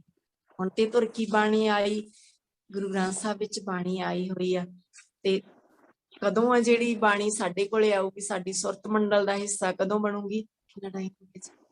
ਹਾਂਜੀ ਵਾਹਿਗੁਰੂ ਜੀ। ਕਿਸੇ ਦਾ ਕੋਈ ਸਵਾਲ ਹੋਵੇ ਜੀ? ਵਾਹਿਗੁਰੂ ਜੀ, ਆਪਣੇ ਦੋਨਾਂ ਸਵਾਲਾਂ ਦਾ ਜਵਾਬ ਮੈਂ ਦੇਣ ਦੀ ਕੋਸ਼ਿਸ਼ ਕੀਤੀ ਹੈ। ਜਿਵੇਂ ਸਤਿਗੁਰੂ ਜੀ ਨੇ ਬਖਸ਼ਿਸ਼ ਕੀਤੀ ਆ, ਮੈਂ ਦੋਨਾਂ ਸਵਾਲਾਂ ਦਾ ਆਪਣੇ ਵੱਲੋਂ ਕੋਸ਼ਿਸ਼ ਕੀਤੀ ਹੈ। ਪਰ ਮੈਂ ਇਹ ਨਹੀਂ ਕਹਿ ਸਕਦੀ ਕਿ ਜੋ ਮੈਂ ਕਿਹਾ ਉਹ ਸੱਚੀ ਹੈ ਜਾਂ ਸਹੀ ਆ। ਪਰ ਜੇ ਕਿਸੇ ਨੂੰ ਹੋਰ ਵੀ ਇਸ ਤੋਂ ਪਤਾ ਹੈ ਤੇ ਆਪਣੇ ਮਤ ਅਨੁਸਾਰ ਹੋਰ ਵੀ ਸਾਂਝਾ ਕਰ ਸਕਦੇ ਹੋ ਜੀ। ਵਾਹਿਗੁਰੂ ਜੀ। ਵਾਹਿਗੁਰੂ ਜੀ ਕਾ ਖਾਲਸਾ, ਵਾਹਿਗੁਰੂ ਜੀ ਕੀ ਫਤਿਹ ਜੀ। ਵਾਈਸੀ ਸੁਰਿੰਦਰ ਕੌਰ ਜੀ ਦਾ ਬਹੁਤ-ਬਹੁਤ ਧੰਨਵਾਦ ਕਰਨਾ ਚਾਹੁੰਦੀ ਹਾਂ, ਜਿਨ੍ਹਾਂ ਨੇ ਇਹਨਾਂ ਵਧੀਆ ਸੈਸ਼ਨ ਸਾਨੂੰ ਗੁਰੂ ਨਾਨਕ ਸਾਹਿਬ ਜੀ ਬਾਰੇ ਇੰਨੇ ਵਧੀਆ ਤਰੀਕੇ ਨਾਲ ਸਾਡੇ ਨਾਲ ਵਿਚਾਰ ਸਾਂਝੇ ਕੀਤੇ ਹਨ। ਬਹੁਤ ਸੋਹਣੀ ਗੱਲ। ਗੁਰੂ ਤੇ ਪਰਮਾਤਮਾ ਇੱਕ ਹੀ ਹੈ। ਕਿਵੇਂ ਸੁਣਨਾ, ਕਿਵੇਂ ਦੇਖਣਾ ਹੈ ਅਸੀਂ ਪਰਮਾਤਮਾ ਨੂੰ, ਉਹ ਹੈ ਬਾਣੀ ਰਾਹੀਂ। ਤੇ ਕੱਲ ਦੇ ਸੈਸ਼ਨ ਲਈ ਬਹੁਤ ਇੰਪੋਰਟੈਂਟ ਮੈਸੇਜ ਦੇਣਾ ਚਾਹੁੰਦੀ ਹਾਂ। ਜਿਨ੍ਹਾਂ ਬੱਚਿਆਂ ਨੇ ਆਪਣਾ ਐਕਸਪੀਰੀਅੰਸ ਲੈਟਰ ਸ਼ੇਅਰ ਕੀਤਾ ਸੀਗਾ, ਭੇਜਿਆ ਸੀਗਾ, ਉਹਨਾਂ ਵਿੱਚੋਂ ਕੁਝ ਬੱਚੇ ਸਿਲੈਕਟ ਕੀਤੇ ਗਏ ਹਨ। ਸੋ ਉਹਨਾਂ ਬੱਚਿਆਂ ਦਾ ਕੱਲ ਸੈਸ਼ਨ ਹੋਏਗਾ ਜੀ। ਤੇ ਨਾਲ ਹੀ ਉਸ ਤੋਂ ਬਾਅਦ ਕੱਲ ਜਸਵਿੰਦਰ ਸਿੰਘ ਖਾਲਸਾ ਅੰਕਲ ਜੀ, ਜਿਨ੍ਹਾਂ ਨੇ ਕੱਲ ਆਪਣੀ ਲਾਈਫ ਸਟੋਰੀ ਸਾਡੇ ਸਾਰਿਆਂ ਨਾਲ ਸਾਂਝੀ ਕਰਨੀ ਹੈ। ਸੋ ਸਾਰੇ ਬੱਚਿਆਂ ਨੇ ਕੈਂਪ ਦਾ ਲਾਹਾ ਲੈਣਾ ਜੀ। ਤੇ ਇੱਕ ਗੱਲ ਮੈਂ ਹੋਰ ਕਹਾਂਗੀ, ਜਿਨ੍ਹਾਂ ਬੱਚਿਆਂ ਨੇ ਅੰਕਲ ਜੀ ਦੀ ਸਟੋਰੀ ਸੁਣੀ ਹੈ ਉਹ ਜ਼ਰੂਰ ਦੁਬਾਰਾ ਸੁਣਨ, ਕਿਉਂਕਿ ਹਰ ਵਾਰ ਜਦੋਂ ਅਸੀਂ ਕੋਈ ਚੀਜ਼ ਨਵੀਂ ਦੁਬਾਰਾ ਸੁਣਦੇ ਹਾਂ ਤਾਂ ਸਾਨੂੰ ਕੁਝ ਨਾ ਕੁਝ ਨਵਾਂ ਸਿੱਖਣ ਨੂੰ ਜ਼ਰੂਰ ਮਿਲਦਾ ਹੈ। ਤੇ ਜਿਵੇਂ ਕਿ ਸੁਰਿੰਦਰ ਕੌਰ ਵਾਈਸੀ ਜੀ ਨੇ ਬਹੁਤ ਸੋਹਣੀ ਗੱਲ ਕਹੀ ਕਿ ਜਦੋਂ ਅਸੀਂ ਅੱਗੇ ਜਾਵਾਂਗੇ ਤੇ ਨਾਲ ਹੀ ਸਾਨੂੰ ਸਾਰਿਆਂ ਨੂੰ ਇਸ ਸਮੇਂ ਦੀ ਕਦਰ ਪਤਾ ਚੱਲੇਗੀ। ਕਿਸੇ ਦੇ ਸਵਾਲ ਹੈਗੇ ਤਾਂ ਪੁੱਛ ਸਕਦੇ ਹੋ ਜੀ। ਜੇਕਰ ਕਿਸੇ ਦਾ ਕੋਈ ਸਵਾਲ ਹੈ ਤਾਂ ਜ਼ਰੂਰ ਲੈਣ ਜੀ। ਵਾਹਿਗੁਰੂ ਜੀ ਕਾ ਖਾਲਸਾ, ਵਾਹਿਗੁਰੂ ਜੀ ਕੀ ਫਤਿਹ। ਜਿਹੜਾ ਤੁਸੀਂ ਬੋਲਿਆ ਸੀ ਬਾਣੀ ਗੁਰੂ ਗੁਰੂ ਹੈ ਬਾਣੀ, ਮੈਂ ਸ਼ਬਦ ਦੁਬਾਰਾ ਬੋਲਿਓ। ਬਾਣੀ ਗੁਰੂ ਗੁਰੂ ਹੈ ਬਾਣੀ, ਵਿੱਚ ਬਾਣੀ ਅੰਮ੍ਰਿਤ ਸਾਰੇ। ਗੁਰਬਾਣੀ ਕਹੈ ਸੇਵਕ ਜਨ ਮਾਨੈ, ਪ੍ਰਤੱਖ ਗੁਰੂ ਨਿਸਤਾਰੇ। ਵਾਹਿਗੁਰੂ ਜੀ ਕਾ ਖਾਲਸਾ, ਵਾਹਿਗੁਰੂ ਜੀ ਕੀ ਫਤਿਹ। ਹੋਰ ਜੀ, ਜਿਨ੍ਹਾਂ ਬੱਚਿਆਂ ਦੇ ਹੈਂਡ ਰੇਜ਼ ਹਨ ਉਹ ਆਪਣੀ ਵੀਡੀਓ ਔਨ ਕਰ ਲੈਣ ਜੀ ਤੇ ਅਨਮਿਊਟ ਕਰ ਲੈਣ ਆਪਣੇ ਆਪ ਨੂੰ। ਵਾਹਿਗੁਰੂ ਜੀ ਕਾ ਖਾਲਸਾ, ਵਾਹਿਗੁਰੂ ਜੀ ਕੀ ਫਤਿਹ ਜੀ। ਵਾਹਿਗੁਰੂ ਜੀ ਕੀ ਫਤਿਹ ਜੀ। ਬੜਾ ਵਧੀਆ ਲੱਗਿਆ ਸੈਸ਼ਨ। ਸਭ ਤੋਂ ਪਹਿਲਾਂ ਤਾਂ ਮੁਬਾਰਕਬਾਦ ਦਿੰਦਾ ਹੈ ਜਿੰਨੇ ਵੀ ਵੀਰ ਭੈਣ ਨੇ, ਮਲਟੀਵਰਸਿਟੀ ਦੇ ਜਿੰਨੇ ਵੀ ਮੈਂਬਰ ਨੇ, ਸਾਰੇ ਵਧਾਈ ਦੇ ਪਾਤਰ ਨੇ ਕਿ ਡੇਲੀ ਬੜਾ ਹੀ ਵਧੀਆ ਇੱਕ ਆਨੰਦਮਈ ਤੇ ਵੱਖਰਾ ਵਿਸ਼ਾ ਸਾਡੇ ਕੋਲ ਆ ਰਿਹਾ। ਤੇ ਭੈਣ ਜੀ ਜਿਹੜਾ ਮੇਰਾ ਵਿਚਾਰ ਸੀ, ਮੈਨੂੰ ਇਉਂ ਲੱਗਦਾ ਸੀ ਜਦੋਂ ਆਪਾਂ ਅੱਜ ਵਿਸ਼ੇ ਤੇ ਗੱਲ ਕਰ ਰਹੇ ਸੀ, ਜਦੋਂ ਆਪਾਂ ਕਿਸੇ ਵੀ ਗੁਰੂ ਸਾਹਿਬ ਜੀ ਦੇ ਬਾਰੇ ਗੱਲ ਕਰਦੇ ਹਾਂ ਤੇ ਆਮ ਕਰਕੇ ਭੈਣ ਜੀ ਮੈਂ ਇੱਕ ਗੱਲ ਦੇਖਦਾ ਹੁੰਦਾ ਸੁਰਿੰਦਰ ਭੈਣ ਜੀ, ਮੈਂ ਤੁਹਾਨੂੰ ਇੱਕ ਸਵਾਲ ਹੀ ਸੀ, ਮੇਰਾ ਸੁਝਾਅ ਵੀ ਸੀ, ਸਵਾਲ ਵੀ ਸੀ ਵੀ ਜਦੋਂ ਆਪਾਂ ਵੇਖਦੇ ਹਾਂ ਕੋਈ ਵੀ ਮੁਕਾਬਲੇ ਕਰਵਾਏ ਜਾਂਦੇ ਆ, ਲੇਖ ਮੁਕਾਬਲੇ, ਐਸੇ ਮੁਕਾਬਲੇ, ਤਾਂ ਉਹਨਾਂ ਦੇ ਵਿੱਚ ਜਦੋਂ ਸਾਡੇ ਜੱਜ ਸਾਹਿਬਾਨ ਜਿਹੜੇ ਹੁੰਦੇ ਆ, ਉਹ ਜਦੋਂ ਜੱਜਮੈਂਟ ਕਰਨ ਬੈਠਦੇ ਆ ਤਾਂ ਉਹ ਮੇਨ ਗੱਲ ਇੱਥੋਂ ਹੀ ਚੱਕਦੇ ਆ। ਉਹ ਹੀ ਸਟਾਰਟਿੰਗ ਉਹਨਾਂ ਦੀ ਇਹ ਹੁੰਦੀ ਆ ਕਿ ਭਾਈ ਜੇ ਤੁਸੀਂ ਕਿਸੇ ਗੁਰੂ ਸਾਹਿਬ ਜੀ ਦੇ ਐਸੇ ਲਿਖ ਰਹੇ ਹੋ, ਉਹਨਾਂ ਦਾ ਸਭ ਤੋਂ ਪਹਿਲਾਂ ਜਨਮ ਸਥਾਨ, ਉਹਨਾਂ ਦੇ ਮਾਤਾ ਪਿਤਾ ਦਾ ਨਾਮ, ਇੱਦਾਂ ਵਗੈਰਾ ਕੁਛ ਨਹੀਂ ਲਿਖਿਆ ਹੁੰਦਾ ਤਾਂ ਉਹ ਕਹਿ ਦਿੰਦੇ ਵੀ ਇਹ ਲੇਖ ਤੁਹਾਡਾ ਇਨਕੰਪਲੀਟ ਹੈ। ਪਰ ਜੋ ਭੈਣ ਜੀ ਮੈਨੂੰ ਲੱਗਦਾ ਵੀ ਅਸੀਂ ਸਾਰੀ ਉਮਰ ਗੁਰੂ ਸਾਹਿਬਾਨ ਜੀ ਦੇ ਜੀਵਨ, ਭਾਵ ਕਿ ਉਹਨਾਂ ਦਾ ਜਨਮ ਸਥਾਨ, ਉਹਨਾਂ ਦਾ ਆਪਣਾ ਮਾਂ-ਬਾਪ ਜੀ ਦਾ ਨਾਮ, ਮਾਤਾ ਪਿਤਾ ਦਾ ਨਾਮ ਆ ਗਿਆ ਜਾਂ ਜਨਮ ਸਥਾਨ ਆ ਗਿਆ, ਅਸੀਂ ਇਹਨੂੰ ਹੀ ਪੜ੍ਹਦੇ ਰਹਿ ਗਏ। ਪਰ ਜਿਹੜਾ ਅਸਲ ਉਸ ਤੋਂ ਬਾਅਦ ਵਿੱਚ ਜਿਹੜੇ ਉਹਨਾਂ ਨੇ ਕਿਰਿਆਵਾਂ ਕੀਤੀਆਂ, ਕੰਮ ਕਾਜ ਕੀਤੇ, ਜਿਹੜੇ ਉਹਨਾਂ ਨੇ ਮਨੁੱਖਤਾ ਦੀ ਸੇਵਾ ਲਈ, ਅਸੀਂ ਉੱਥੋਂ ਤੱਕ ਪਹੁੰਚ ਨਹੀਂ ਪਾਉਂਦੇ। ਸਾਨੂੰ ਇੱਥੇ ਲਿਜਾ ਲਿਆ ਗਿਆ ਵੀ ਭਾਈ ਤੁਸੀਂ ਨਾਮ, ਜਨਮ ਸਥਾਨ ਇਹਦੇ ਵਿੱਚ ਹੀ ਉਲਝੇ ਰਹੋ। ਬੱਚਿਆਂ ਨੂੰ ਇੱਥੇ ਲਿਜਾ ਦਿੱਤਾ ਗਿਆ, ਅੱਗੇ ਪਹੁੰਚਣ ਦਾ ਉਹਨਾਂ ਨੂੰ ਮੌਕਾ ਨਹੀਂ ਦਿੱਤਾ ਗਿਆ ਕਿ ਭੈਣ ਜੀ ਇਹ ਗੱਲ ਠੀਕ ਹੈ ਜਾਂ ਗਲਤ। ਹਾਂਜੀ ਵਾਹਿਗੁਰੂ ਜੀ। ਹਾਂਜੀ ਭੈਣ ਜੀ ਪਲੀਜ਼ ਮਹਾਰਾਜ। ਹਾਂਜੀ, ਚਲੋ ਇਹ ਵੀ ਇਤਿਹਾਸ ਦੇ ਵਿੱਚ ਜ਼ਰੂਰੀ ਹੁੰਦਾ ਵੀ ਆਪਾਂ ਉਹਨਾਂ ਦੇ ਜਨਮ ਸਥਾਨ ਬਾਰੇ ਤੇ ਉਹਨਾਂ ਦੇ ਮਾਤਾ ਪਿਤਾ ਜਾਂ ਇਹ ਵੀ ਜ਼ਰੂਰੀ ਹੁੰਦਾ ਵੀ ਜਾਣਨਾ। ਜਿਵੇਂ ਹੁਣ ਆਪਣਾ ਬੁੱਕ ਸੀਗੀ ਆਈ, ਉਹਦੇ ਵਿੱਚ ਉਹਨਾਂ ਦੇ ਨਾਨਾ ਜੀ, ਦਾਦਾ ਜੀ ਹੋਰ ਵੀ ਨਾਮ ਆਏ ਹਨਾ, ਉਹ ਵੀ ਜਾਣਨਾ ਜ਼ਰੂਰੀ ਹੁੰਦਾ। ਪਰ ਜੋ ਆਪਣੇ ਕੋਲੇ ਆਪਾਂ ਨੂੰ ਦੇ ਕੇ ਗਏ ਆ, ਆਪਾਂ ਨੂੰ ਕੀ ਦੇ ਕੇ ਗਏ ਆ, ਉਹ ਆਪਾਂ ਨੂੰ ਬਾਣੀ ਦੇ ਕੇ ਗਏ ਆ। ਤੇ ਬਾਣੀ ਤੋਂ ਅਸੀਂ ਕਿੰਨਾ ਕੁ ਤੁਹਾਡੇ ਮੁਤਾਬਕ ਕਿੰਨਾ ਕੁ ਪੜ੍ਹਦੇ ਹੋਵਾਂਗੇ? ਕਿੰਨੇ ਕੁ ਜਣੇ ਆ ਜਿਹੜੇ ਪੂਰੀ ਆਪਾਂ ਆਪਣੇ ਨਾਲ ਨਾ ਸੋਚੀਏ ਵੀ ਜਿੰਨੇ ਕੁ ਆਪਾਂ ਹੈ ਜੁੜੇ ਹੋਏ, ਆਪਾਂ ਨਹੀਂ ਪੂਰੀ ਜੇ ਆਪਾਂ ਦੁਨੀਆ ਦੇ ਵਿੱਚੋਂ ਜਾਂ ਆਪਾਂ ਆਪਣੇ ਪੰਜਾਬ ਦੇ ਵਿੱਚੋਂ ਦੇਖੀਏ ਤਾਂ ਫਿਰ ਕਿੰਨੇ ਕੁ ਹੋਵਾਂਗੇ ਪੜ੍ਹਨ ਵਾਲੇ? ਨਹੀਂ ਨਾ। ਆਪਾਂ ਨੂੰ ਬਾਣੀ ਦੇ ਕੇ ਗਏ ਆ, ਜੇ ਬਾਣੀ ਅਸੀਂ ਆਪ ਪੜਾਂਗੇ ਤਾਂ ਸਾਨੂੰ ਅੱਗੇ ਸਮਝ ਲੱਗੂ ਵੀ ਗੁਰੂ ਸਾਹਿਬ ਸਾਨੂੰ ਕੀ ਕਹਿ ਰਹੇ ਨੇ ਜਾਂ ਉਹਨਾਂ ਨੇ ਜੀਵਨ ਵਿੱਚ ਸਾਨੂੰ ਕੀ ਸਿੱਖਿਆ ਦਿੱਤੀ, ਕੀ ਉਪਦੇਸ਼ ਦਿੱਤਾ, ਉਹ ਬਾਣੀ ਤੋਂ ਹੀ ਪਤਾ ਚੱਲੇਗਾ। ਅਸਲੀ ਦਰਸ਼ਨ ਤਾਂ ਹੀ ਕਿਹਾ ਨਾ ਮੈਂ ਵੀ ਅਸਲੀ ਦਰਸ਼ਨ ਸਾਨੂੰ ਬਾਣੀ ਵਿੱਚੋਂ ਹੀ ਹੋਣੇ ਆ। ਭੈਣ ਜੀ ਪਰ ਤੁਹਾਡੀ ਗੱਲ ਨਾਲ ਪੂਰਨ ਤੌਰ ਤੇ ਸਹਿਮਤ ਆ ਜੀ ਮੈਂ, ਪਰ ਮੈਨੂੰ ਲੱਗਦਾ ਵੀ ਇਹ ਜਿਹੜੀਆਂ ਚੀਜ਼ਾਂ ਇਹ ਸਾਨੂੰ ਉਲਝਾਈ ਬੈਠੀਆਂ, ਇਹਨਾਂ ਕਰਕੇ ਸਾਡੇ ਤੋਂ ਕਿਤੇ ਨਾ ਕਿਤੇ ਅੱਗੇ ਵਧਣ ਦੇ ਵਿੱਚ ਮੌਕਾ ਜਿਹੜਾ ਹੈਗਾ ਨਹੀਂ ਮਿਲਦਾ ਸਾਨੂੰ। ਤੁਹਾਡੀ ਗੱਲ ਨਾਲ ਸਹਿਮਤ ਹੈ, ਬਾਣੀ ਨਾਲ ਪੜ੍ਹਿਆ ਜਾਂਦਾ, ਪਰ ਮੈਨੂੰ ਜਿਹੜੇ ਲੱਗਿਆ, ਮੈਨੂੰ ਸੁਝਾਅ ਲੱਗਿਆ ਤੇ ਉਹਦੇ ਮਨ ਚ ਆ ਕੇ ਮੈਂ ਸ਼ੇਅਰ ਕੀਤਾ। ਤੇ ਹਾਂਜੀ ਹਾਂਜੀ, ਮੇਨ ਤਾਂ ਇਹੀ ਹੁੰਦਾ ਵੀ ਚਲੋ ਸਾਰੇ ਬਸ ਸਿਰਫ ਇੰਨਾ ਕੁ ਤੱਕ ਹੀ ਸੀਮਤ ਰਹਿ ਜਾਂਦੇ ਆ, ਅੱਗੇ ਬਾਣੀ ਬਾਰੇ ਨਹੀਂ ਦੱਸਦੇ। ਪਰ ਜੋ ਆਪਾਂ ਨੂੰ ਆਪਾਂ ਆਪ ਹੀ ਇਹ ਉਪਰਾਲਾ ਕਰਨਾ ਹੈ, ਸਭ ਨੇ ਇਕੱਲੇ ਤੌਰ ਤੇ ਹੀ ਕਰਨਾ ਹੈ ਕਿ ਜਿਵੇਂ ਜਿਵੇਂ ਆਪਾਂ ਆਪ ਜੁੜਾਂਗੇ ਤਾਂ ਫਿਰ ਅੱਗੇ ਜੋੜਾਂਗੇ। ਆਪਾਂ ਆਪਣੇ ਤੌਰ ਤੇ ਸ਼ੁਰੂ ਕਰੀਏ ਕਿ ਅਸੀਂ ਬਾਣੀ ਨਾਲ ਜੁੜੀਏ, ਫਿਰ ਜਿੰਨਾ ਕੁ ਵਿੱਤ ਮੁਤਾਬਕ, ਹਨਾ, ਵਿੱਤ ਮੁਤਾਬਕ ਭਾਵ ਜਿੱਥੇ ਜਿੱਥੇ ਸਾਡੀ ਪਹੁੰਚ ਹੁੰਦੀ ਹੈ ਹਨਾ, ਉੱਥੇ ਤੱਕ ਅਸੀਂ ਬਾਣੀ ਦੀ ਗੱਲ ਕਰੀਏ, ਬਾਣੀ ਨੂੰ ਪਹੁੰਚਾਈਏ। ਹੁਣ ਦੇਖੋ ਜਿੰਨੇ ਵੀ ਆਪਾਂ ਜੁੜੇ ਆ ਤੇ ਆਪਾਂ ਨੂੰ ਇੰਨਾ ਕੁ ਹੈ ਵੀ ਆਪਾਂ ਇੰਨੇ ਕੁ ਜੁੜ ਗਏ, ਹੁਣ ਅੱਗੇ ਇੰਨੇ ਕੁ ਜੁੜੇ ਹੋਏ ਅੱਗੇ ਜਾ ਕੇ ਦੱਸਣ ਵੀ ਹਾਂ ਤੁਸੀਂ ਵੀ ਇਹ ਕੰਮ ਕਰਨਾ ਹੈ ਜਾਂ ਪਾਠ ਪ੍ਰਕਾਸ਼ ਕਰੋ, ਆਪ ਸਹਿਜ ਪਾਠ ਕਰੋ ਜਾਂ ਕੈਂਪ ਲਾਓ। ਇਹਦੇ ਬਾਰੇ ਤੇ ਫਿਰ ਆਪਾਂ ਇਕੱਲੇ ਦੀ ਡਿਊਟੀ ਬਣਦੀ ਹੈ ਨਾ। ਜਿਵੇਂ ਹੁਣ ਆਪਾਂ ਅੱਜ 300 ਜਾਣਾ ਹੈ, 400 ਜਾਣਾ ਹੈ, ਤੇ ਅੱਜ 300-400 ਜਾਣਾ, ਅੱਗੇ ਇੱਕ ਨੂੰ ਹੋਰ ਜੋੜੇ ਤਾਂ 800 ਜਾਣਾ ਹੋ ਜਾਏ, 800 ਇੱਕ ਨੂੰ ਹੋਰ ਜੋੜੇ 1600, ਏਦਾਂ ਵੱਧਦਾ ਲਹਿਰ ਬਣ ਜਾਵੇ ਇੱਕ। ਇਹ ਲਹਿਰ ਬਣਾਉਣੀ ਆਪਾਂ ਸਾਰਿਆਂ ਨੇ ਬਣਾਉਣੀ ਹੈ, ਰਲ ਮਿਲ ਕੇ ਬਣਾਉਣੀ ਹੈ। ਦੇਖੋ ਜਦੋਂ ਸ਼ੁਰੂਆਤ ਹੁੰਦੀ ਹੈ ਤੇ ਉਦੋਂ ਤੱਕ ਏਦਾਂ ਹੀ ਹੁੰਦਾ ਵੀ ਕੋਈ 2-4 ਜਣੇ ਮੂਹਰੇ ਹੁੰਦੇ ਆ। ਹੁਣ ਗੁਰੂ ਸਾਹਿਬ ਨੇ ਸ਼ੁਰੂਆਤ ਕੀਤੀ ਹੋਈ ਆ, ਆਪਾਂ ਨੂੰ ਜੋੜਿਆ ਹੋਇਆ, ਅੱਗੇ ਲਹਿਰ ਚੱਲੀ ਹੋਈ ਹੈ ਤੇ ਇਸੇ ਨੂੰ ਅੱਗੇ ਚਲਾਉਣਾ, ਹੋਰ ਚਲਾਈਏ ਬਸ। ਬਹੁਤ ਬਹੁਤ ਧੰਨਵਾਦ ਭੈਣ ਜੀ, ਬੜਾ ਵਧੀਆ ਸੈਸ਼ਨ ਹੈ। ਧੰਨਵਾਦ ਜੀ। ਹਾਂਜੀ ਵਾਹਿਗੁਰੂ ਜੀ, ਕੋਈ ਹੋਰ ਸਵਾਲ ਹੈ ਜੀ? ਵਾਹਿਗੁਰੂ ਜੀ ਕਾ ਖਾਲਸਾ, ਵਾਹਿਗੁਰੂ ਜੀ ਕੀ ਫਤਿਹ। ਵਾਹਿਗੁਰੂ ਜੀ ਕੀ ਫਤਿਹ ਜੀ। ਹਾਂਜੀ ਵਾਹਿਗੁਰੂ ਜੀ ਕੀ ਫਤਿਹ ਜੀ। ਵਾਹਿਗੁਰੂ ਜੀ ਖਾਲਸਾ, ਵਾਹਿਗੁਰੂ ਜੀ ਕੀ ਫਤਿਹ ਜੀ। ਹਾਂਜੀ ਵਾਹਿਗੁਰੂ ਜੀ। ਜਿਹੜੇ ਬੱਚਿਆਂ ਨੇ ਆਪਣਾ ਐਕਸਪੀਰੀਅੰਸ ਸਾਡੇ ਸਾਰਿਆਂ ਨਾਲ ਸਾਂਝੇ ਕੀਤੇ ਸੀ, ਸ਼ੇਅਰ ਕੀਤਾ ਸੀ ਐਕਸਪੀਰੀਅੰਸ ਲਿਖ ਕੇ, ਉਹਨਾਂ ਬੱਚਿਆਂ ਨੂੰ, ਜਿਹੜੇ ਬੱਚੇ ਉਹਨਾਂ ਵਿੱਚੋਂ ਕੁਝ ਸਿਲੈਕਟ ਕੀਤੇ ਗਏ ਹਨ, ਉਹ ਕੱਲ ਦੇ ਸੈਸ਼ਨ ਵਿੱਚ ਆਪਣਾ ਐਕਸਪੀਰੀਅੰਸ ਸ਼ੇਅਰ ਕਰਨਗੇ। ਤੇ ਨਾਲ ਹੀ ਜਸਵਿੰਦਰ ਸਿੰਘ ਖਾਲਸਾ ਅੰਕਲ ਜੀ, ਉਹਨਾਂ ਨੇ ਆਪਣੀ ਲਾਈਫ ਸਟੋਰੀ ਸ਼ੇਅਰ ਕਰਨੀ ਹੈ। ਸਾਰੇ ਬੱਚਿਆਂ ਨੇ ਜੁੜਨਾ ਜੀ ਇਸ ਕੈਂਪ ਦੇ ਨਾਲ ਤੇ ਹੋਰਨਾਂ ਬੱਚਿਆਂ ਨੂੰ ਵੀ ਜੋੜਨਾ ਜੀ। ਵਾਹਿਗੁਰੂ ਜੀ ਕਾ ਖਾਲਸਾ ਵਾਹਿਗੁਰੂ ਜੀ ਕੀ ਹਾਂ ਵਾਹਿਗੁਰੂ ਜੀ ਕੀ ਫਤਿਹ। ਸਾਰੇ ਬੱਚਿਆਂ ਨੂੰ ਇੱਕ ਬੇਨਤੀ ਮੇਰੇ ਵੱਲੋਂ ਵੀ ਹੈ ਜੀ, ਸਾਰੇ ਬੱਚਿਆਂ ਨੇ ਆਪੋ ਆਪਣੇ ਗਰੁੱਪ ਦੇ ਵਿੱਚ, ਆਪੋ ਆਪਣੇ ਰਿਸ਼ਤੇਦਾਰਾਂ ਦੇ ਵਿੱਚ ਵੀ ਦੱਸਣਾ ਹੈਗਾ ਕਿ ਅਸੀਂ ਜਿਸ ਟਰਸਟ ਦੇ ਨਾਲ ਜੁੜੇ ਹੋਏ ਆ, ਉਸ ਟਰਸਟ ਦੇ ਮੁੱਖ ਸੇਵਾਦਾਰ ਭਾਈ ਸਾਹਿਬ ਭਾਈ ਜਸਵਿੰਦਰ ਸਿੰਘ ਜੀ ਖਾਲਸਾ ਆਉਣਗੇ ਕੱਲ ਨੂੰ, ਤੇ ਸਾਰਿਆਂ ਨੇ ਹੀ ਸੁਣਨਾ, ਸਾਰਿਆਂ ਨੇ ਹੀ ਸਮਝਣਾ, ਦੇਖਣਾ, ਸਾਰਿਆਂ ਨੇ ਅੱਗੇ ਮੈਸੇਜ ਕਰਨਾ ਹੈ ਜੀ, ਆਪਣੇ ਆਪਣੇ ਗਰੁੱਪ ਦੇ ਵਿੱਚ ਪਾਉਣਾ। ਵਾਹਿਗੁਰੂ ਜੀ ਕਾ ਖਾਲਸਾ ਵਾਹਿਗੁਰੂ ਜੀ ਕੀ ਫਤਿਹ। ਸੋ ਅੱਜ ਦੇ ਕੈਂਪ ਦੀ ਸਮਾਪਤੀ ਅਸੀਂ ਇੱਥੇ ਕਰਦੇ ਹਾਂ ਜੀ। ਵਾਹਿਗੁਰੂ ਜੀ ਕਾ ਖਾਲਸਾ ਵਾਹਿਗੁਰੂ ਜੀ ਕੀ ਫਤਿਹ। ਖਾਲਸਾ ਵਾਹਿਗੁਰੂ ਜੀ ਕੀ ਫਤਿਹ ਜੀ।